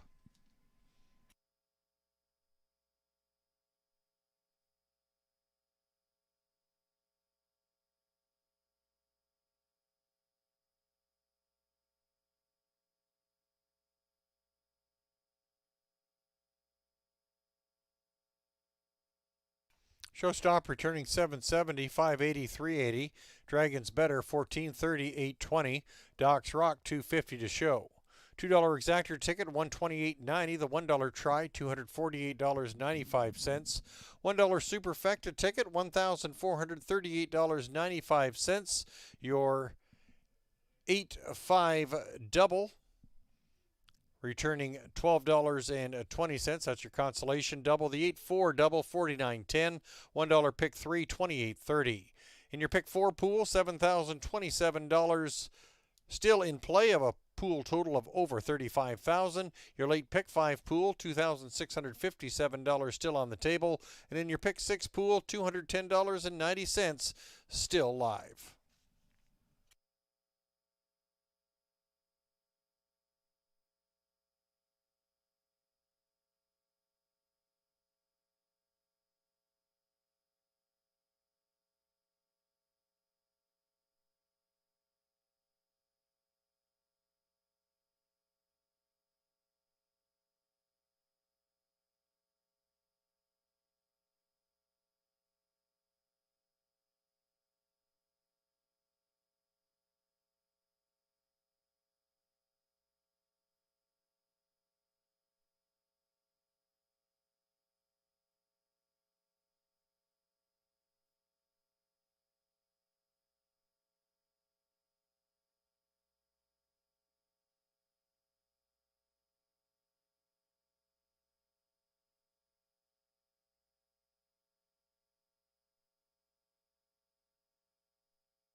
Here's the reason for your inquiry. Broken equipment on the 5 Wicked Jewels, a parimutuel refund offered. Here's your claims in the 7th race. 2, the Dark Panther. New owner is, or new trainer rather, Seth McLeod. New owner is James Barry. The 8, Fabrizio, Dwayne Marfisi, the new trainer. Dwayne co-owns with Roy Sproxton, Harbhajan Singh Dillon, and Daryl Kaplan. And the 9, Southwind Sambuca. New owner and trainer Des DeCour. Ryan Willis sharing the ownership with Des DeCour.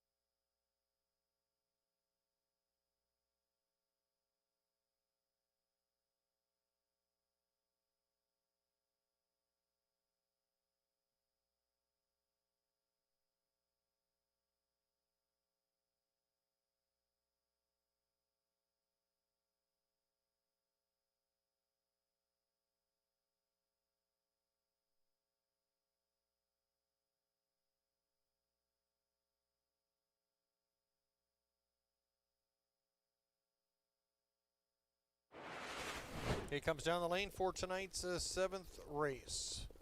Final pick for the evening. They're on the move. And they're off and pacing, and Southwind Sambuca hustling out from the far outside. There's a Wicked Jewels down the middle, getting away sharply. It's Doc's Rock, a 3rd off the gate, with I Did It My Shoey in 4th. In 5th, that's Fabrizio, followed by the Dark Panther. Final 2 are Showstop and Dragons Better. Into the first turn, Trevor Henry guides Wicked Jewels to the front, and they'll make their way to the opening quarter-mile mark first, with Southwind Sambuca in pursuit. 26-2, quick first quarter put up by Wicked Jewels. Southwind Sambuca at 10-1, the pocket sitter.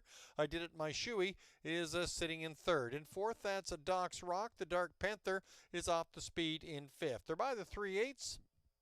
And that's Fabrizio, followed by Showstop and Dragons Better the trailer. Single file, it's still Wicked Jewels in command, leads it by a couple over Southwind Sambuca, a half of 54-2. I Did It My Shoey is racing in third as they move into the far turn. Doc's Rock is racing in fourth. In fifth, that's the Dark Panther. On the move now comes Showstop, still got a lot of ground to make up, and Fabrizio, followed by Dragons Better.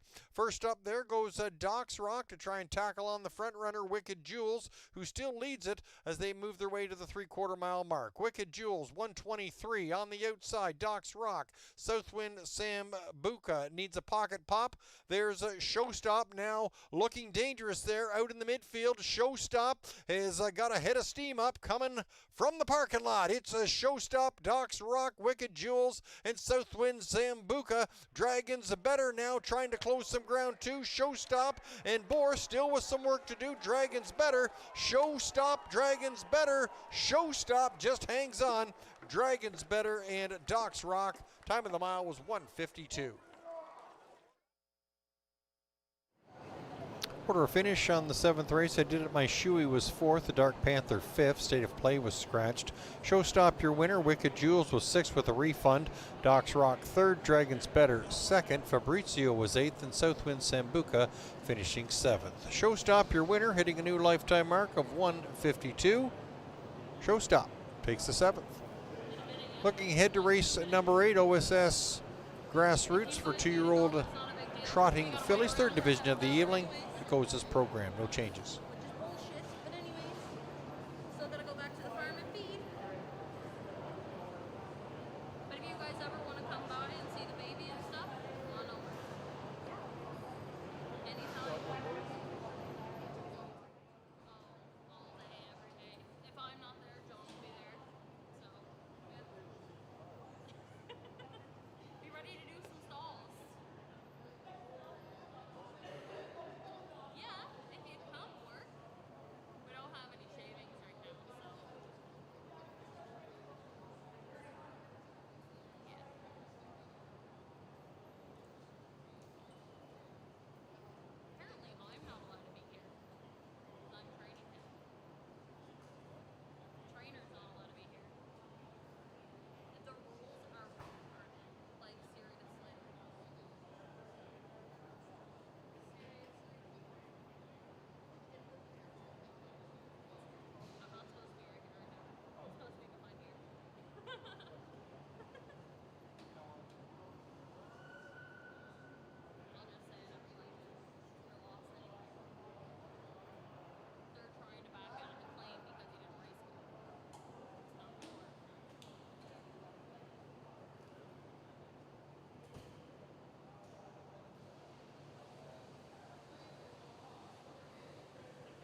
Third grassroots division of the evening for 2-year-old trotting fillies. Number 1 is Tit for Tat. Scott Young driving for trainer Paul Reed, owned by the Can-Am crew. 2 is Stormont Violet. James McDonald for trainer Kevin Ben, owned by the Stormont Meadows. 3 is Twin Beak Kingsley. Trevor Henry in the sulky for owner-trainer Scott McEnany. Scott shares ownership with Versakis Racing, Kentucky Farm Incorporated, and Mart West Racing Stable. 4 is Spoiled to a T. Mark McDonald for trainer Sean Stacy, owned by Hudson Standardbred Stable, Stephen Downey, Bertrand Gillespie Stable, and Landmark 19 Racing Stable. 5 is Fleetwood Dancer. Doug McNair for trainer Greg McNair. Greg McNair shares ownership with Willow Oak Racing and Jeffrey Thompson. 6 Lady Jag. Travis Henry for trainer Susie Kerwood, owned by M&L of Delaware LLC, SNR Racing Stable Incorporated. Number 7, Fast Lady. Todd Ratchford for trainer Matt Bax, owned by the Bax Stable, Glengate Farms, the Cavalier, and Going to the Show Stable. 8 is Peachy D. Tyler Borth for trainer Kyle Fellows, owned by Rob Fellows. 9 is Cote d'Ivoire. Bob McClure for trainer Austin McEnany, owned by Andrea Lee Racing Stables and Dustin Jones Stables. The 10 is Canadian Queen. Jody Jameson has the lines for co-owner and trainer Paul Cameron. Paul shares ownership with Jamie Cameron and Arnold's Horse Shack. Field of 10 trotters going postward for tonight's 8th race, 3rd division of the evening for grassroots 2-year-old trotting fillies. Post time in less than 5.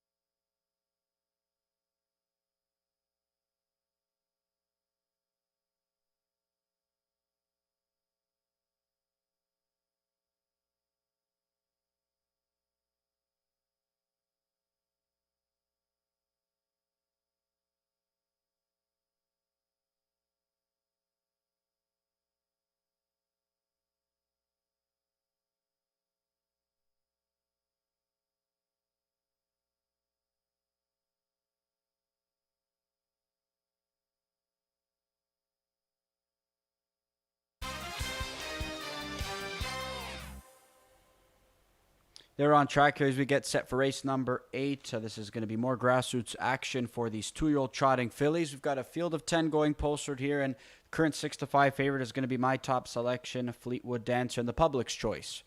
Right now as well, this is a daughter of Green Manalisha who is going to drop down out of the Gold Tries and is going to try the grassroots level here, but I think, this is a big drop for her, but I'm also intrigued with the fact that she's going to be adding trotting hopples here in this contest. I thought she raced really well. 2 starts back in that gold on July 5th. Just finished third to a couple of really nice fillies. We showed the replay on the pre-show there, and she was moving forward against the likes of Verily, as well as that filly that Matt Bax has as well, Northern Lights Glow. So a really good effort by her. And then last time it looked like she was going to be making a move. She was going to pick up a good piece of it, and then she jumped it off. So she drops down here. The trotting hopples are added. So hopefully this is another recipe for success for Doug and Greg McNair, who dropped a starter last night on the program from the Golds to the Grassroots, that being Spiritual Guidance, and that resulted in a victory at 7-1. But this one taking a lot more support than the stablemate from last night, but I'm expecting her to be all systems go. Another filly dropping out of the Golds is Twin Beak Kingsley, one that Scott McEnany sends out. She was really good 2 starts back in that 6th place effort, just had absolutely no real estate. Trevor couldn't get a seam up the inside, and ultimately the line doesn't look the most appealing, but the effort was good. She was aggressively handled last time out. Unfortunately, just made a miscue. She wasn't going to win that outing, but she probably would have picked up a bigger piece than she did had she stayed at it. But unfortunately, she had jumped it off. So she's got another good draw to work with. I expect her to be aggressively handled in this spot. And her efforts have been good this year. Aside from the miscue last time out, really, she's been good in each and every start. She just had some bad luck early on in her career, but this is one that shown promise early on. And a sibling to Twin Bee Archie. I've mentioned this a couple of times. The first sibling that Scott McEnany has had an opportunity to train by his O'Brien Award-winning trotter from the past. So hopefully she can continue to do some pretty good things. And she's 5-2 on the board. Stormont Violet, one that also intrigues me in this spot, one that Kevin Ben sends out. I really liked her qualifier when she was 6 beaten 15 in that outing. I know the time wasn't flashy. It wasn't one of those flashy lines that you see from some other horses that qualify quote-unquote well, but she really was good in that outing. Her problem is that she just struggles with the turns a little bit. I thought she took a step forward in that win on July 9th in her first start of her young career. But it was a really nice drive there by Louis in the sense that he just stayed patient, never moved her off the rail, never put her in a position where she could lose some ground because she struggles on that turn. And once she hit the straightaway, she flashed that speed that she possesses. Unfortunately, she just, made a miscue last time out from post number 10. Again, she doesn't have the flashy times that maybe some of these other fillies have in this spot, but this filly's got some go. So long as she behaves herself, I think we're going to see her close well for a pretty good piece. But you don't want to lose too much ground against a couple of fillies in here that are of the gold caliber. But who's to say Stormont Violet can't develop into a gold caliber filly? But it's just got some quirks to work out, but the speed, should be there with more starts under her belt. Everybody else pretty much sitting on the board at double digits. I thought Spoiled to a T was solid last time out in a third place finish. Joe Milan Castle, who won last time out, came back to win again. That's a good reference point. And Tit for Tat, came out of that same race to be second, trotting up the inside to be the runner up in that outing. So that was a good effort by Tit for Tat, a solid effort by Spoiled to a T, but I just foresee them racing for a piece here tonight. They're getting set to go to the gate here for race number 8. This is your final pick 3 opportunity of the evening. Good luck.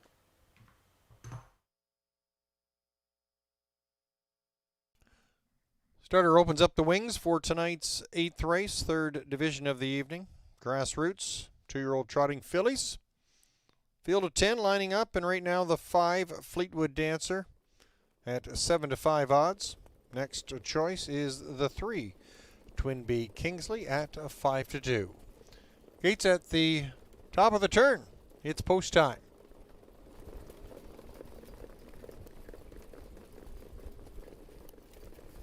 Gate swings down the lane for tonight's 8th race. Final pick 3 wagering option. Field picking up a speed.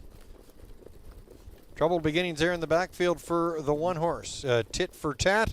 That will bring up the inquiry sign, and they're off and trotting in this grassroots division. And Lady Jag, along with Fleetwood Dancer, leave the gate. Lady Jag there and Travis Henry, they've gone to the front. Fleetwood Dancer from the outside, that's Canadian Queen. And they move 3 wide, stacked up into that first turn, and Canadian Queen has self-destructed. The inquiry is up regarding the start on the 1 Tit for Tat, and away they go. Fleetwood Dancer by the opening quarter in 28-1. Lady Jag is trotting second, about 3 further back to Twin B Kingsley, and Peachy D setting up 4th. Stormont Violet tracking in 5th with Spoiled to a T off the speed there in 6th. Racing 7th, that's a Fast Lady, followed by a Canadian Queen, and further back that's Cote d'Ivoire and Tit for Tat. As they move towards the halfway point, Twin B Kingsley up for a trip. Trevor Henry and Twin B Kingsley now take charge at the halfway point in 57-3. Fleetwood Dancer will now sit pocket with Lady Jag in 3rd. Couple further back to Peachy D. Stormont Violet now right lines and goes on the attack there from 5th. Spoiled to a T will try and catch that to cover. And there's a Fast Lady, well gapped, Canadian Queen, and Cote d'Ivoire and Tit for Tat. Twin B Kingsley taking the field around the far turn towards the 3/4. In pursuit, here comes Lady Jag on the outside. Fleetwood Dancer sitting in 3rd, 127, and they're 3 parts of the way home. Twin B Kingsley and Trevor Henry, they lead the way as they come inside that 8th marker. Fleetwood Dancer still right there. Here comes Stormont Violet, pacing or trotting well as they come for home. Stormont Violet closing in on Twin B Kingsley, but Twin B Kingsley digs in and will get the win. Twin B Kingsley in front, Stormont Violet and Fleetwood Dancer. 4th was Peachy D. 155-3. The inquiry is up. It concerns the start on the 1 Tit for Tat. Please hold all tickets.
Numbers up 3258. The inquiry is up. It concerns the start on the 1 tit for tat. Please hold all tickets.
Here's your winner of tonight's third division for grassroots 2-year-old trotting fillies. It's the 3 Twin B Kingsley, trotting to a new lifetime mark of 155-3 is the 2-year-old filly by King of the North out of the Dewey Cheatham and Howe mare After Hall.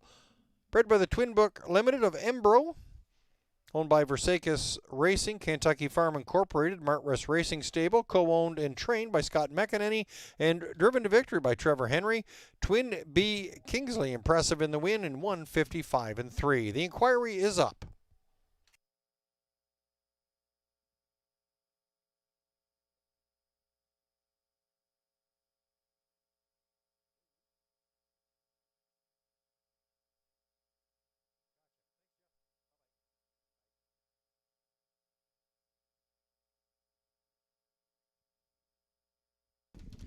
Regarding the inquiry, number 1 tit for tat will be a refund for not being inside the fair start pole.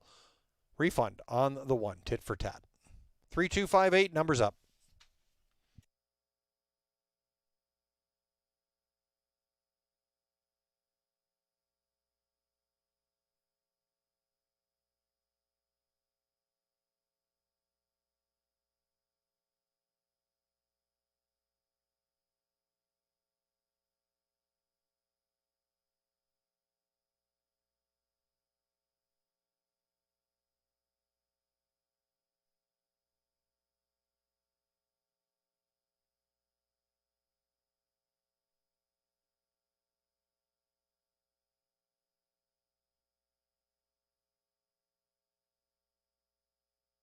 There's a reason for your inquiry. The 1 tit for tat did not receive a fair start.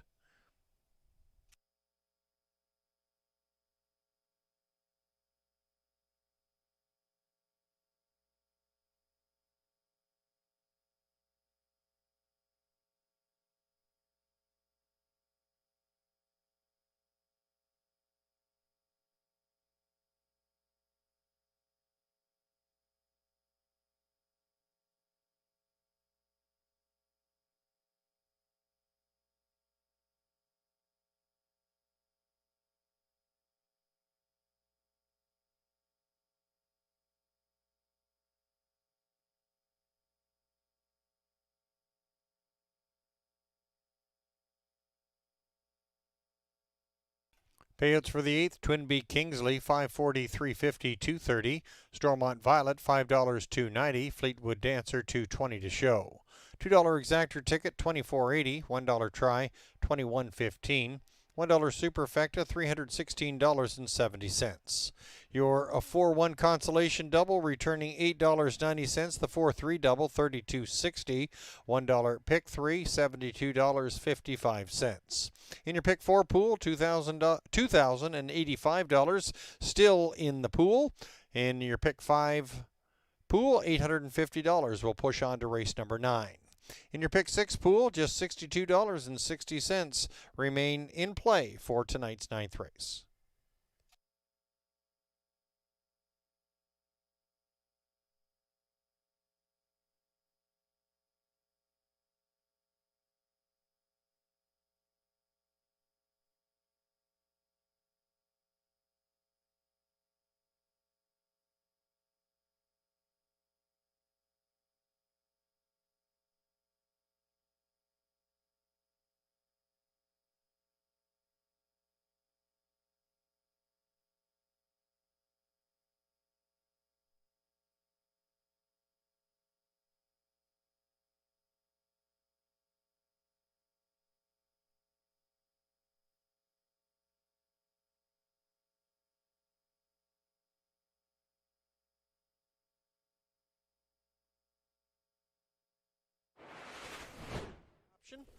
Field picking up a speed. Troubled beginnings there in the backfield for the one horse. Tit for Tat. That will bring up the inquiry sign, and they're off and trotting in this grassroots division. And Lady Jag, along with Fleetwood Dancer, leave the gate. Lady Jag there and Travis Henry, they've gone to the front. Fleetwood Dancer from the outside, that's Canadian Queen. And they move 3 wide, stacked up into that first turn, and Canadian Queen has self-destructed. The inquiry is up regarding the start on the one Tit for Tat, and away they go. Fleetwood Dancer by the opening quarter in 28-1. Lady Jag is trotting second, about 3 further back to Twin Beak Kingsley, and Peachy D setting up fourth. Stormont Violet tracking in fifth with Spoiled to a T, off to speed there in sixth. Racing seventh, that's a Fast Lady, followed by a Canadian Queen, and further back that's Cote d'Ivoire and Tit for Tat. As they move towards the halfway point, Twin Beak Kingsley up for a trip. Trevor Henry and Twin Beak Kingsley now take charge at the halfway point in 57-3. Fleetwood Dancer will now sit pocket with Lady Jag in third. Couple further back to Peachy D. Stormont Violet now right lines and goes on the attack there from fifth. Spoiled to a T will try and catch that to cover. And there's a Fast Lady, well gapped. Canadian Queen and Cote d'Ivoire and Tit for Tat. Twin Beak Kingsley taking the field around the far turn towards the 3/4 in pursuit. Here comes Lady Jag on the outside. Fleetwood Dancer sitting in third, 127, and they're 3 parts of the way home. Twin Beak Kingsley and Trevor Henry, they lead the way as they come inside that 8th marker. Fleetwood Dancer still right there. Here comes Stormont Violet, pacing or trotting well as they come for home. Stormont Violet closing in on Twin Beak Kingsley, but Twin Beak Kingsley digs in and will get the win. Twin Beak Kingsley in front, Stormont Violet and Fleetwood Dancer. Fourth was Peachy D. 155-3. The inquiry is up.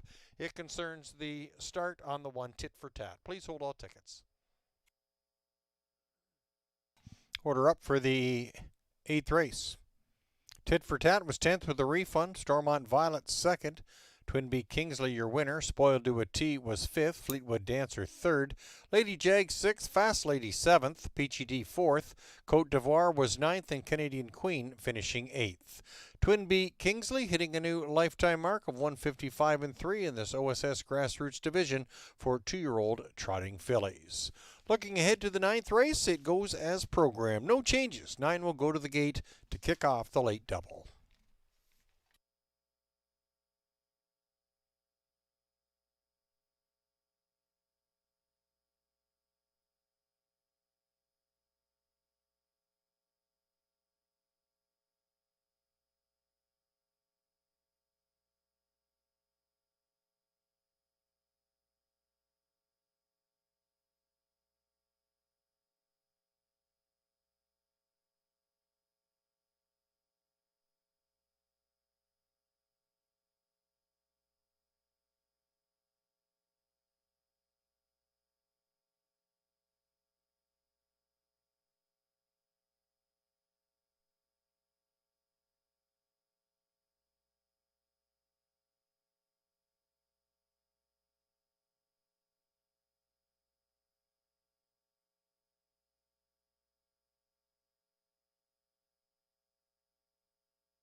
Trotters on track for the 9th race to kick off the late double. 1 Dusty Roads. James McDonald for trainer Tim Turwaco.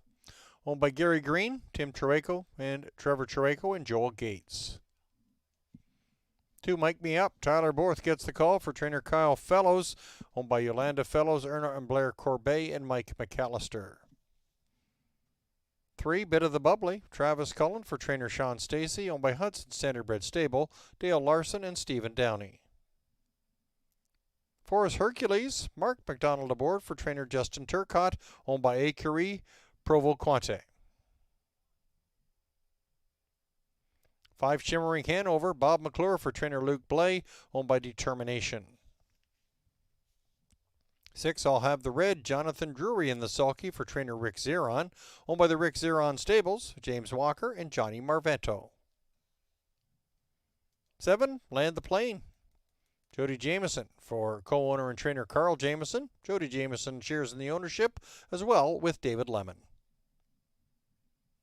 8 Drinking Problem. Scott Young for trainer Jessica Hayter, owned by Hayter Racing, Albert Aiello, and Neil Markowski. 9 is Gucci Gucci Goo. Doug McNair for trainer Kyle Rule, owned by Triple S Equine. Field of 9 going postward for tonight's 9th race kicks off the late double. Post time in less than 5.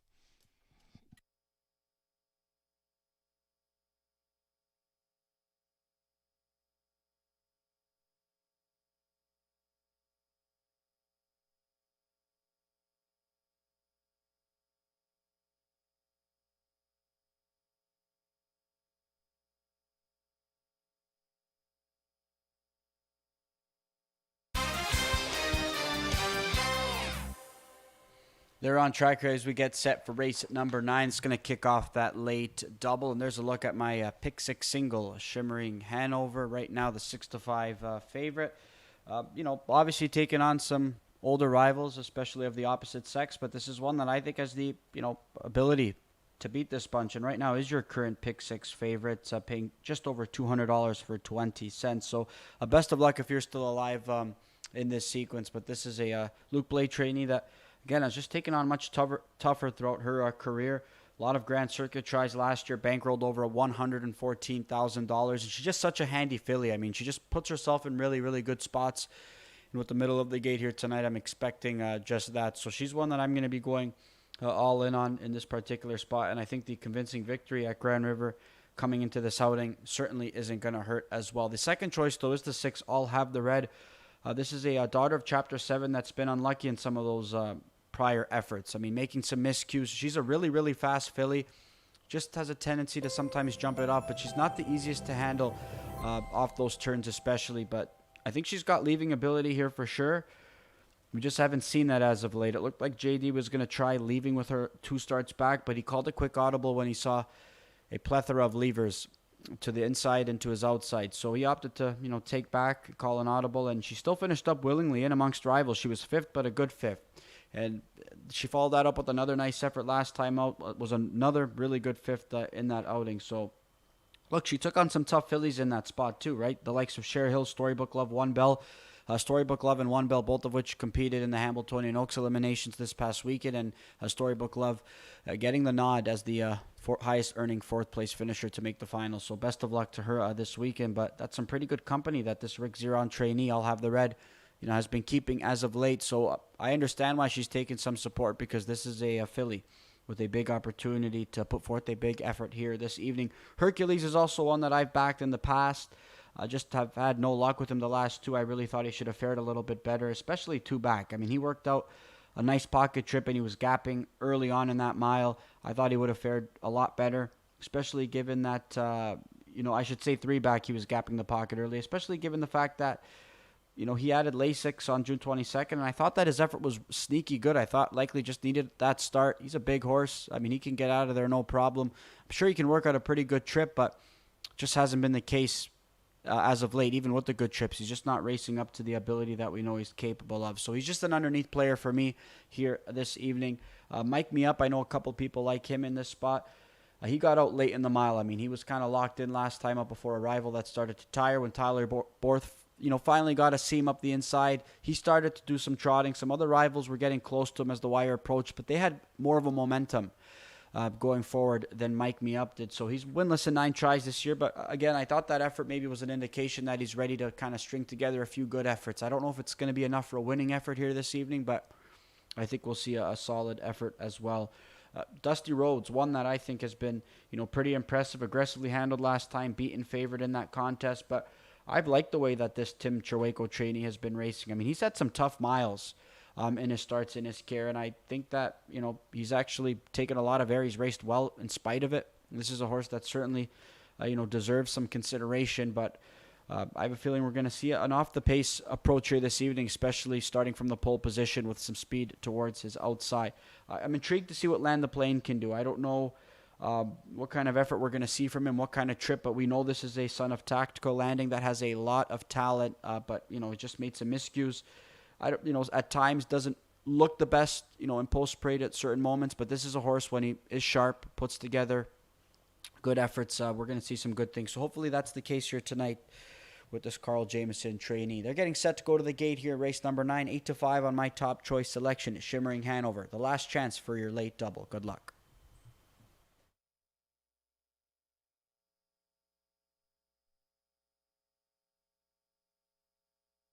Horses moving in behind the starting gate for tonight's 9th race. It's your late double feature. Field of 9, and it's the 5. Shimmering Hanover right now at 8-5. Second choice is Next Door. Number 6, I'll Have the Red right now at 5-2. It's post time for race number 9 here at Woodbine Mohawk Park.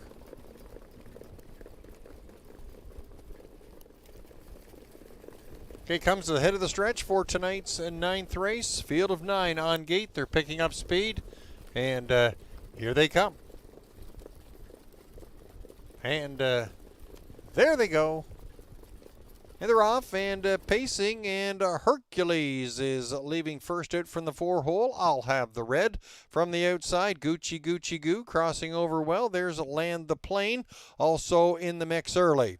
Top 5 start there for Mike Me Up, and Dusty Rhodes is racing 6th and 7th. That's Shimmering Hanover.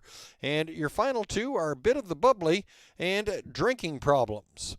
Through the first turn, I'll Have the Red and Hercules are dueling for early lead. In 27-3, I'll Have the Red now gets up there for John Drury. Hercules is a pocket sitting in 2nd. Gucci Gucci Goo races in 3rd. Mike Me Up sits 4th. In 5th, that's Land the Plane. They're by the 3/8 mark with Dusty Rhodes off the speed in 6th. Shimmering Hanover sits 7th with Bit of the Bubbly, followed by Drinking Problems. I'll Have the Red takes the field down the backstretch towards the half. Jonathan Drury, he's got the engine with I'll Have the Red. 57-2, but on the move, here comes Gucci Gucci Goo. Out from 3rd, now 2nd. Gucci Gucci Goo trying to clear. I'll Have the Red digs in. Gucci Gucci Goo is getting hung out there. Hercules is sitting in 3rd. Land the Plane 2nd over there in 4th. On the inside 5th is Mike Me Up. Dusty Rhodes has tipped out there from 6th, followed by Bit of the Bubbly and Shimmering Hanover with work to do, and the gap trailer is Drinking Problems. 126 to the 3/4 and a ground saving trip there for I'll Have the Red and JD. They lead the way as they come for home. I'll Have the Red. Hercules on the inside. Mike Me Up doing some stick handling. Shimmering Hanover trying to come from off the pace. There's a Dusty Rhodes, and I'll Have the Red now with some pressure on the inside. It's Hercules. Here comes Shimmering Hanover right from the back, right to the front. Shimmering Hanover may have just got up a breaking I'll Have the Red at the wire. 154-4.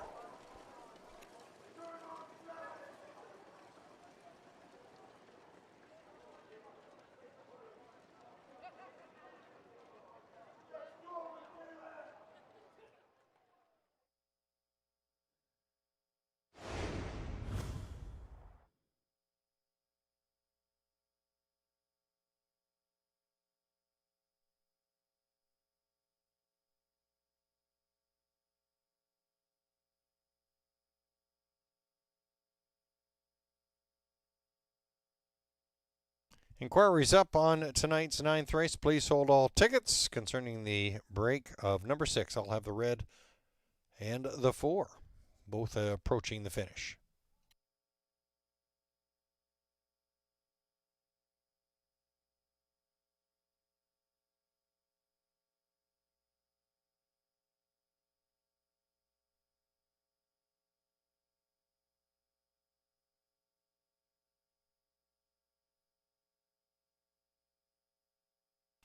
Unofficial results 5-6-2-1. The inquiry concerning the 6 all have the red.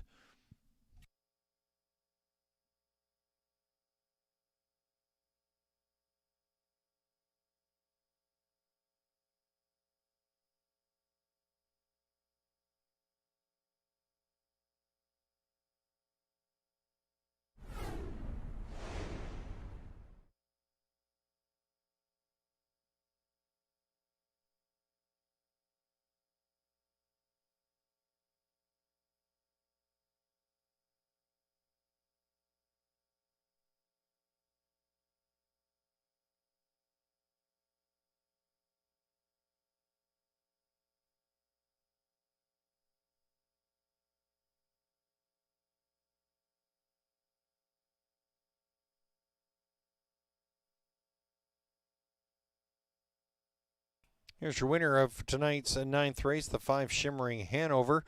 Nice off the pace win for the 3-year-old filly by Captain Corey out of the Yankee Glide mare Star Hanover. Owned by Determination, Luke Blade trains, Bob McClure captaining the win. Shimmering Hanover trots the mile in 1:54 and 4. Strong finish for Shimmering Hanover, 3rd win of the 2026 season. Inquiry still up. Please hold all tickets.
Regarding the inquiry pertaining to the 6, all have the red.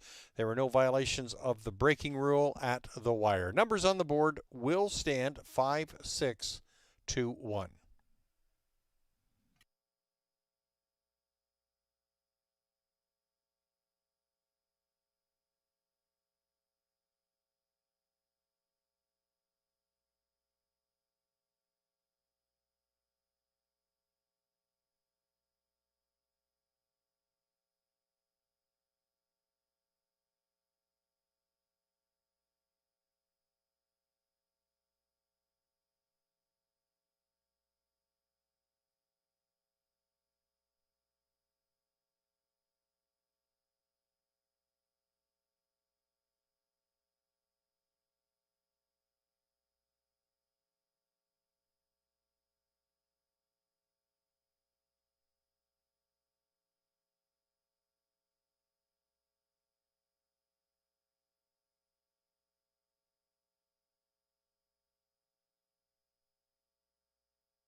Now official 5621, prices coming up.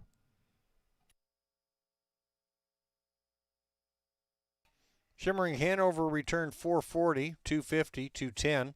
I'll have the red 320, 280. Mike me up 310. $2 exactor ticket 1370. $1 try 2385. $1 superfecta 6980. Your 3-5 double 1760. The $1 pick 3 4775. Your $1 winning pick 6 combination paid $1,013.75. In your pick 4 pool $850 80 cents will push on to the 10th and final, and in your late pick 5, $352 and change remains on the table for race number 10.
Here they come. And there they go. And they're off and pacing, and Hercules is leaving first out from the 4-hole. I'll have the red. From the outside, Gucci Gucci Goo crossing over well. There's Land the Plane, also in the mix early. Top 5 start there for Mike Me Up, and Dusty Rhodes is racing 6th and 7th. That's Shimmering Hanover. And your final 2 are a bit of the bubbly and drinking problems. Through the first turn, I'll have the red, and Hercules are dueling for early lead. In 27 and 3, I'll have the red. Now gets up there for John Drury. Hercules is a pocket sitting in second. Gucci Gucci Goo races in third. Mike Me Up sits fourth. In fifth, that's Land the Plane. They're by the 3/8 mark with Dusty Rhodes off the speed in sixth. Shimmering Hanover sits seventh with Bit of the Bubbly, followed by Drinking Problems.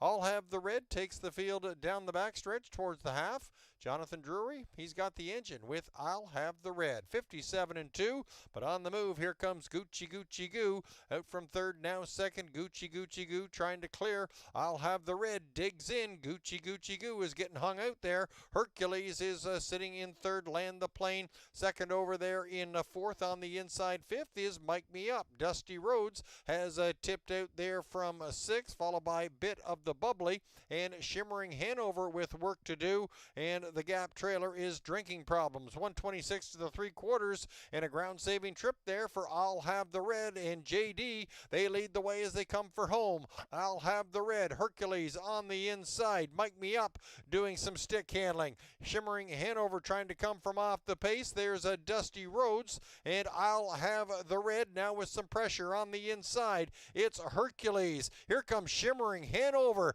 right from the back, right to the front. Shimmering Hanover may have just got up a breaking I'll Have the Red at the wire. 154 and 4.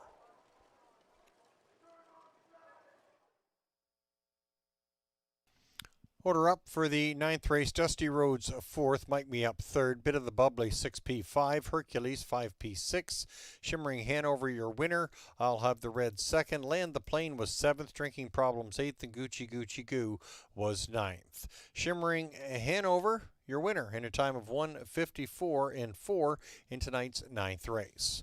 Looking ahead to the 10th and final Jackpot High Five carryover in excess of $91,500. There's no changes on your program for the 4th division of the evening for OSS Grassroots 2-year-old trotting fillies.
couple minutes to go before we wrap up this Monday night program. Shimmering Hanover, thrilling finish there in the ninth race. Just picking off I'll Have the Red, who got a little steppy there before the wire, but was still stayed up there for a second. So nice effort by that Luke Blade trainee, and congrats to those who had the pick six. Paid just over $200 for 20 cents, so about $110. $1,010, I should say, for a dollar payout. But hopefully you're still alive going to this last leg on any sort of a multi. We've got a field of 10 going posted here.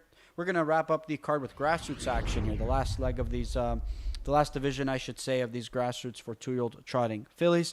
Field of 10, and your current 3-5 favorite is Houston. We have a problem, who's looking to make it 4 consecutive victories. This Mark Etzel trainee has been, quite good over her last few tries. I mean, she's not even getting the respect on the tote board considering what she's doing. She went off as the lukewarm 2-1 choice last time out, but the start before 4-1, the start before 3-1. So despite her racking up the wins, the respect on the tote board, the overwhelming respect on the tote board, I should say, hasn't really been there. But tonight, a little bit different. 4-5 right now on Houston. We have a problem. So one that's going to be taking a lot of support here in this spot. But I opted to go to the 8-horse Beba Blue Chip. This is a Kyle Fellows trainee.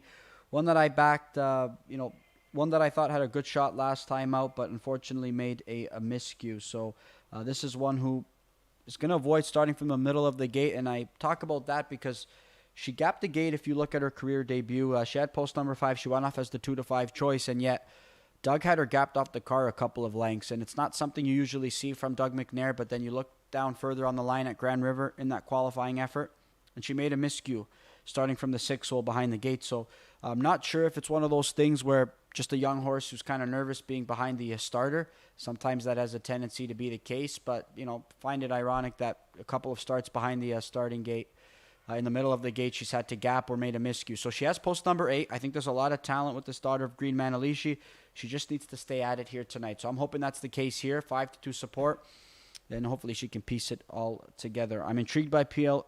You Can't Catch Me, one that I think can pick up a piece here. 17-1. I think a really good price player underneath. And Thankful of North. This was one that, just really struggled to keep up around that turn last time out. But when she hit the straightaway, she was awesome. Last time out, I did expect a little bit more. She did make a couple of moves, but I thought she would be a bigger player in that contest than we showed. She left out of there, but she really didn't have much go on the end of it in comparison to the start prior. So, I'm not saying she can't bounce back, but just one that I'm likely going to be opting to use as a underneath player. So, my pick in here is going to be the 8-horse Beba Blue Chip. Right now, your second choice at 9-5. So, that's going to wrap up action here on this Monday night program here. Thanks for sticking along with me throughout this 10-pack. We're going to be dark Tuesday and Wednesday. We'll be back here on Thursday. Big week of action of racing overall. We've obviously got action here locally. We've got the Hamiltonian at the Meadowlands. It's going to be a fun week, as it always is. So best of luck if you're closing on any wagers here in race number 10. And if you're on track, safe ride home. Couple days dark. We'll be back Thursday. Good night and good luck.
OSS Grassroots 2-year-old trotting fillies in line for tonight's 10th and final 4th division of the evening. Number 1 is D.A. Adele, Dave Boughton driving for trainer Don Lindsay, owned by Paul Lindsay. 2 is Miss Molly 2, Daryl Thiessen for trainer Josh McKibben, owned by Murray Cox. Number 3, Outlast, Jonathan Drury for trainer Rick Zeron, owned by the Rick Zeron stables, James Walker, Jeffrey Rook, and Johnny Marvento. 4 is PL You Can't Catch Me, Travis Henry for trainer Matt Dupuis, owned by the Princely Acres.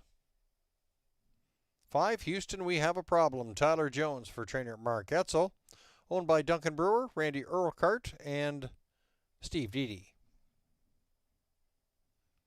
6 is Heaven Awaits, Scott Young for owner and trainer Paul Reed. Paul shares ownership with Richard Beinhauer and Brian Kleinberg. 7 is Thankful in North, James McDonald for trainer Dave Maneri, owned by Thankful Trav LLC.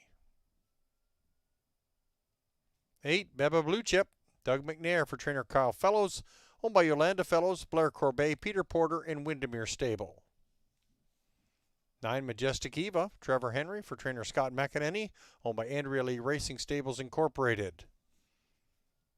10 is Bearded Lady, Matt Bax drives and trains for the Bax Stable and Marshall Bax. Field of 10 going postward for tonight's 10th race. They're on the trot.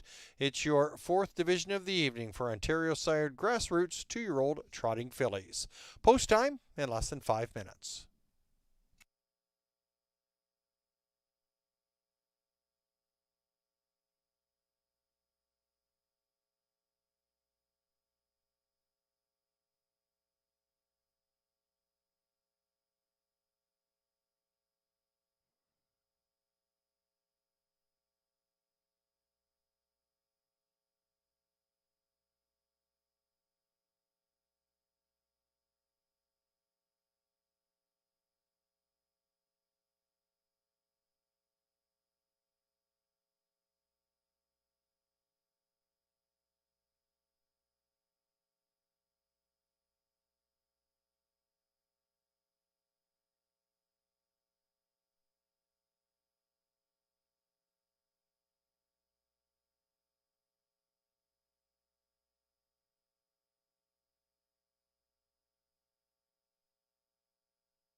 Two-year-old trotting fillies lining up behind the gate for tonight's 10th and final. 4th grassroots division of the evening. We got a field of 10 approaching the starting gate at 7-5. It's the 5. Houston, we have a problem. 3 consecutive victories, 2 at the grassroots level. Houston, we have a problem right now. The big favorite at 7-5. Second choice is the 8 Biba Blue Chip at 2-1.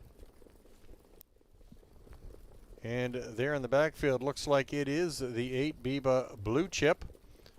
Field picking up speed in the finale. And they're off and trotting, and the inquiry will go up regarding the 8 Biba Blue Chip. And away they go. D.A. Adele makes a break in stride right as the gate pulls away. Thankful in North crosses over to grab the front. Miss Molly 2, second away, and there's a PL, or rather Houston, we have a problem, and Outlast. It's a PL, You Can't Catch Me, Majestic Eva, and as they race into that first turn, the front runner, Houston, we have a problem, grabs the top. Thankful in North is sitting second, opening quarter of 29-2. Miss Molly 2 is tracking in third. Outlast is gapped in fourth. Racing in fifth, that's PL, You Can't Catch Me, followed by Heaven Awaits and Majestic Eva. Further back, that's a Bearded Lady. D.A. Adele is a long way back after the bobble and having trouble getting to the gate. That was the 8 Biba Blue Chip. The inquiry is up. Please hold all tickets. Houston, we have a problem, leading the way to the half in 58-4. Thankful in North, keeping right there in the pocket in second. Couple of further back, it's Miss Molly 2. Tracking fourth is Outlast and PL, You Can't Catch Me. Heaven Awaits, there's Majestic Eva and Bearded Lady. Further back, D.A. Adele and Biba Blue Chip. Houston, we have a problem, leads the field through that far turn towards the 3/4. Thankful in North, not making a move as yet. They hit the 3/4 mile mark in 1:28. Houston, we have a problem at 3-5, is leading the charge as they come for home. Flushed off cover, there's Thankful in North.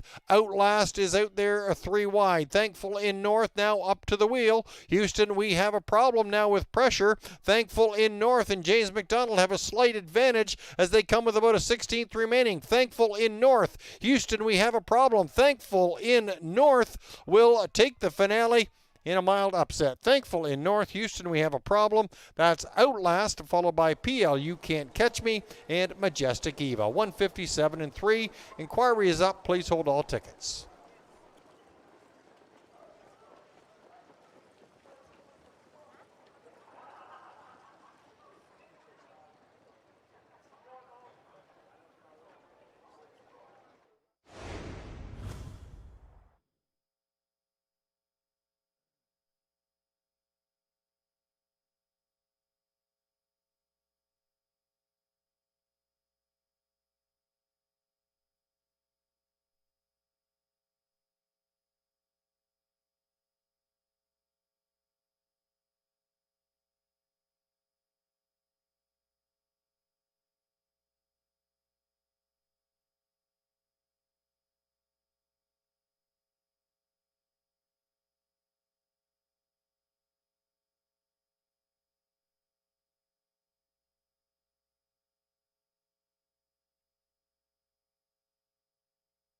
Unofficial results 7-5-3-4-9.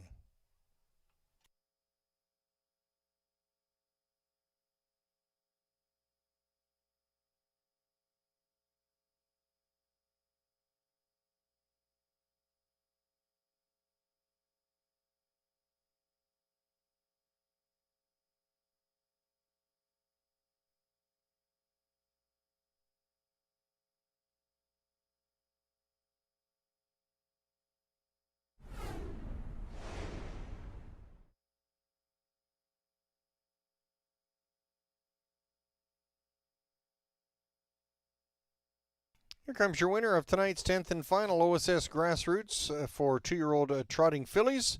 Goes to number 7, Thankful in North. 2-year-old filly by King of the North out of the Muscle Hair mare, Thankful No. Owned by Thankful Trav LLC. Dave Maneri trains. winning driver. James McDonald, that's his second OSS win of the evening. Thankful in North with a maiden breaking performance of 157.3. Takes his 4th division for Ontario-sired 2-year-old trotting colts and geldings.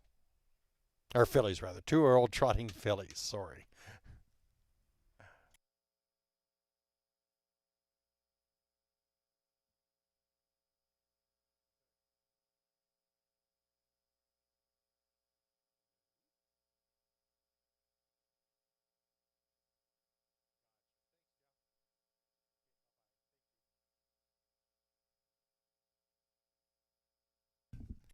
Regarding the inquiry, there'll be a refund on the 8 Biba Blue Chip for not being inside the Fair Start poll. Refund on the 8. Numbers up 75349.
Now official 75349. We await the prices.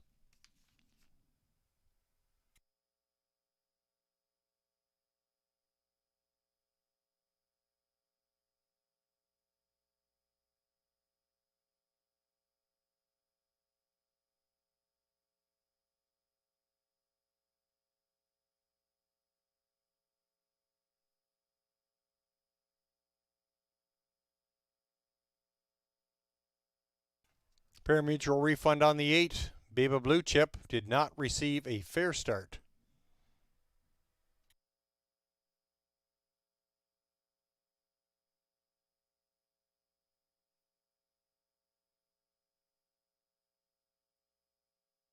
Thankful in North, returning 740, 270, 230. Houston, we have a problem, 210, 210.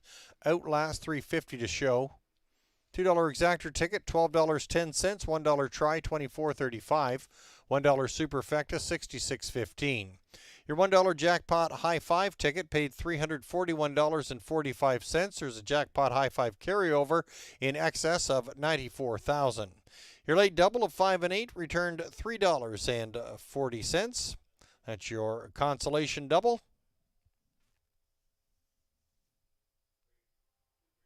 Your 5-7 double, $27.10. $1 pick 3, $52.55. $1 pick 4, $167.35. Your $1 late pick 5 combination returning $890.75. And with that 10th race, we bring to a close another card of harness racing action here at Woodbine Mohawk Park. We hope you've enjoyed yourselves.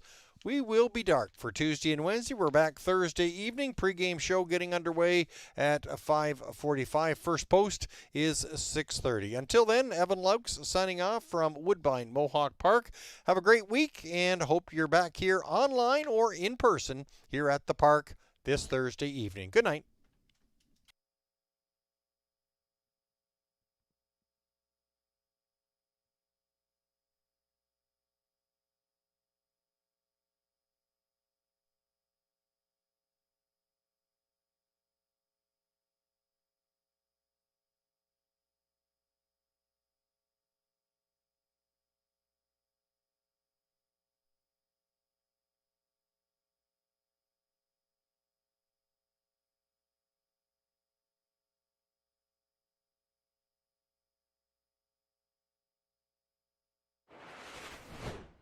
It is the 8 Biba Blue Chip.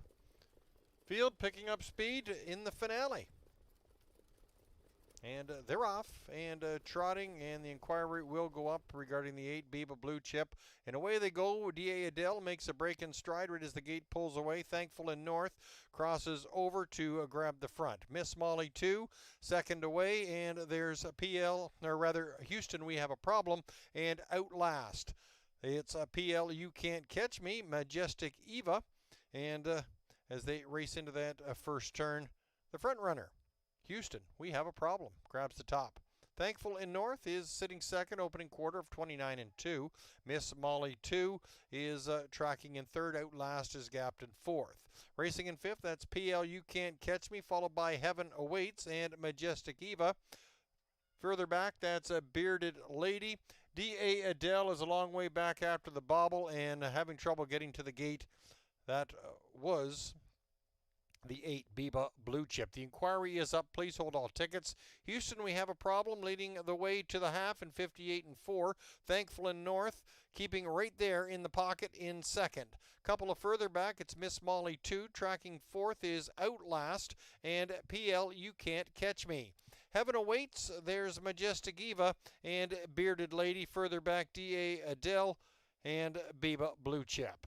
Houston, we have a problem. Leads the field through that far turn towards the 3/4. Thankful in North, not making a move as yet. They hit the 3/4 mile mark in 1:28. Houston, we have a problem at 3 to 5 is leading the charge as they come for home. Flushed off cover, there's Thankful in North. Outlast is out there 3 wide. Thankful in North now up to the wheel. Houston, we have a problem now with pressure. Thankful in North and James McDonald have a slight advantage as they come with about a 16th remaining. Thankful in North. Houston, we have a problem. Thankful in North will take the finale in a mild upset. Thankful in North. Houston, we have a problem. That's Outlast, followed by PL You Can't Catch Me and Majestic Eva. 157 and 3.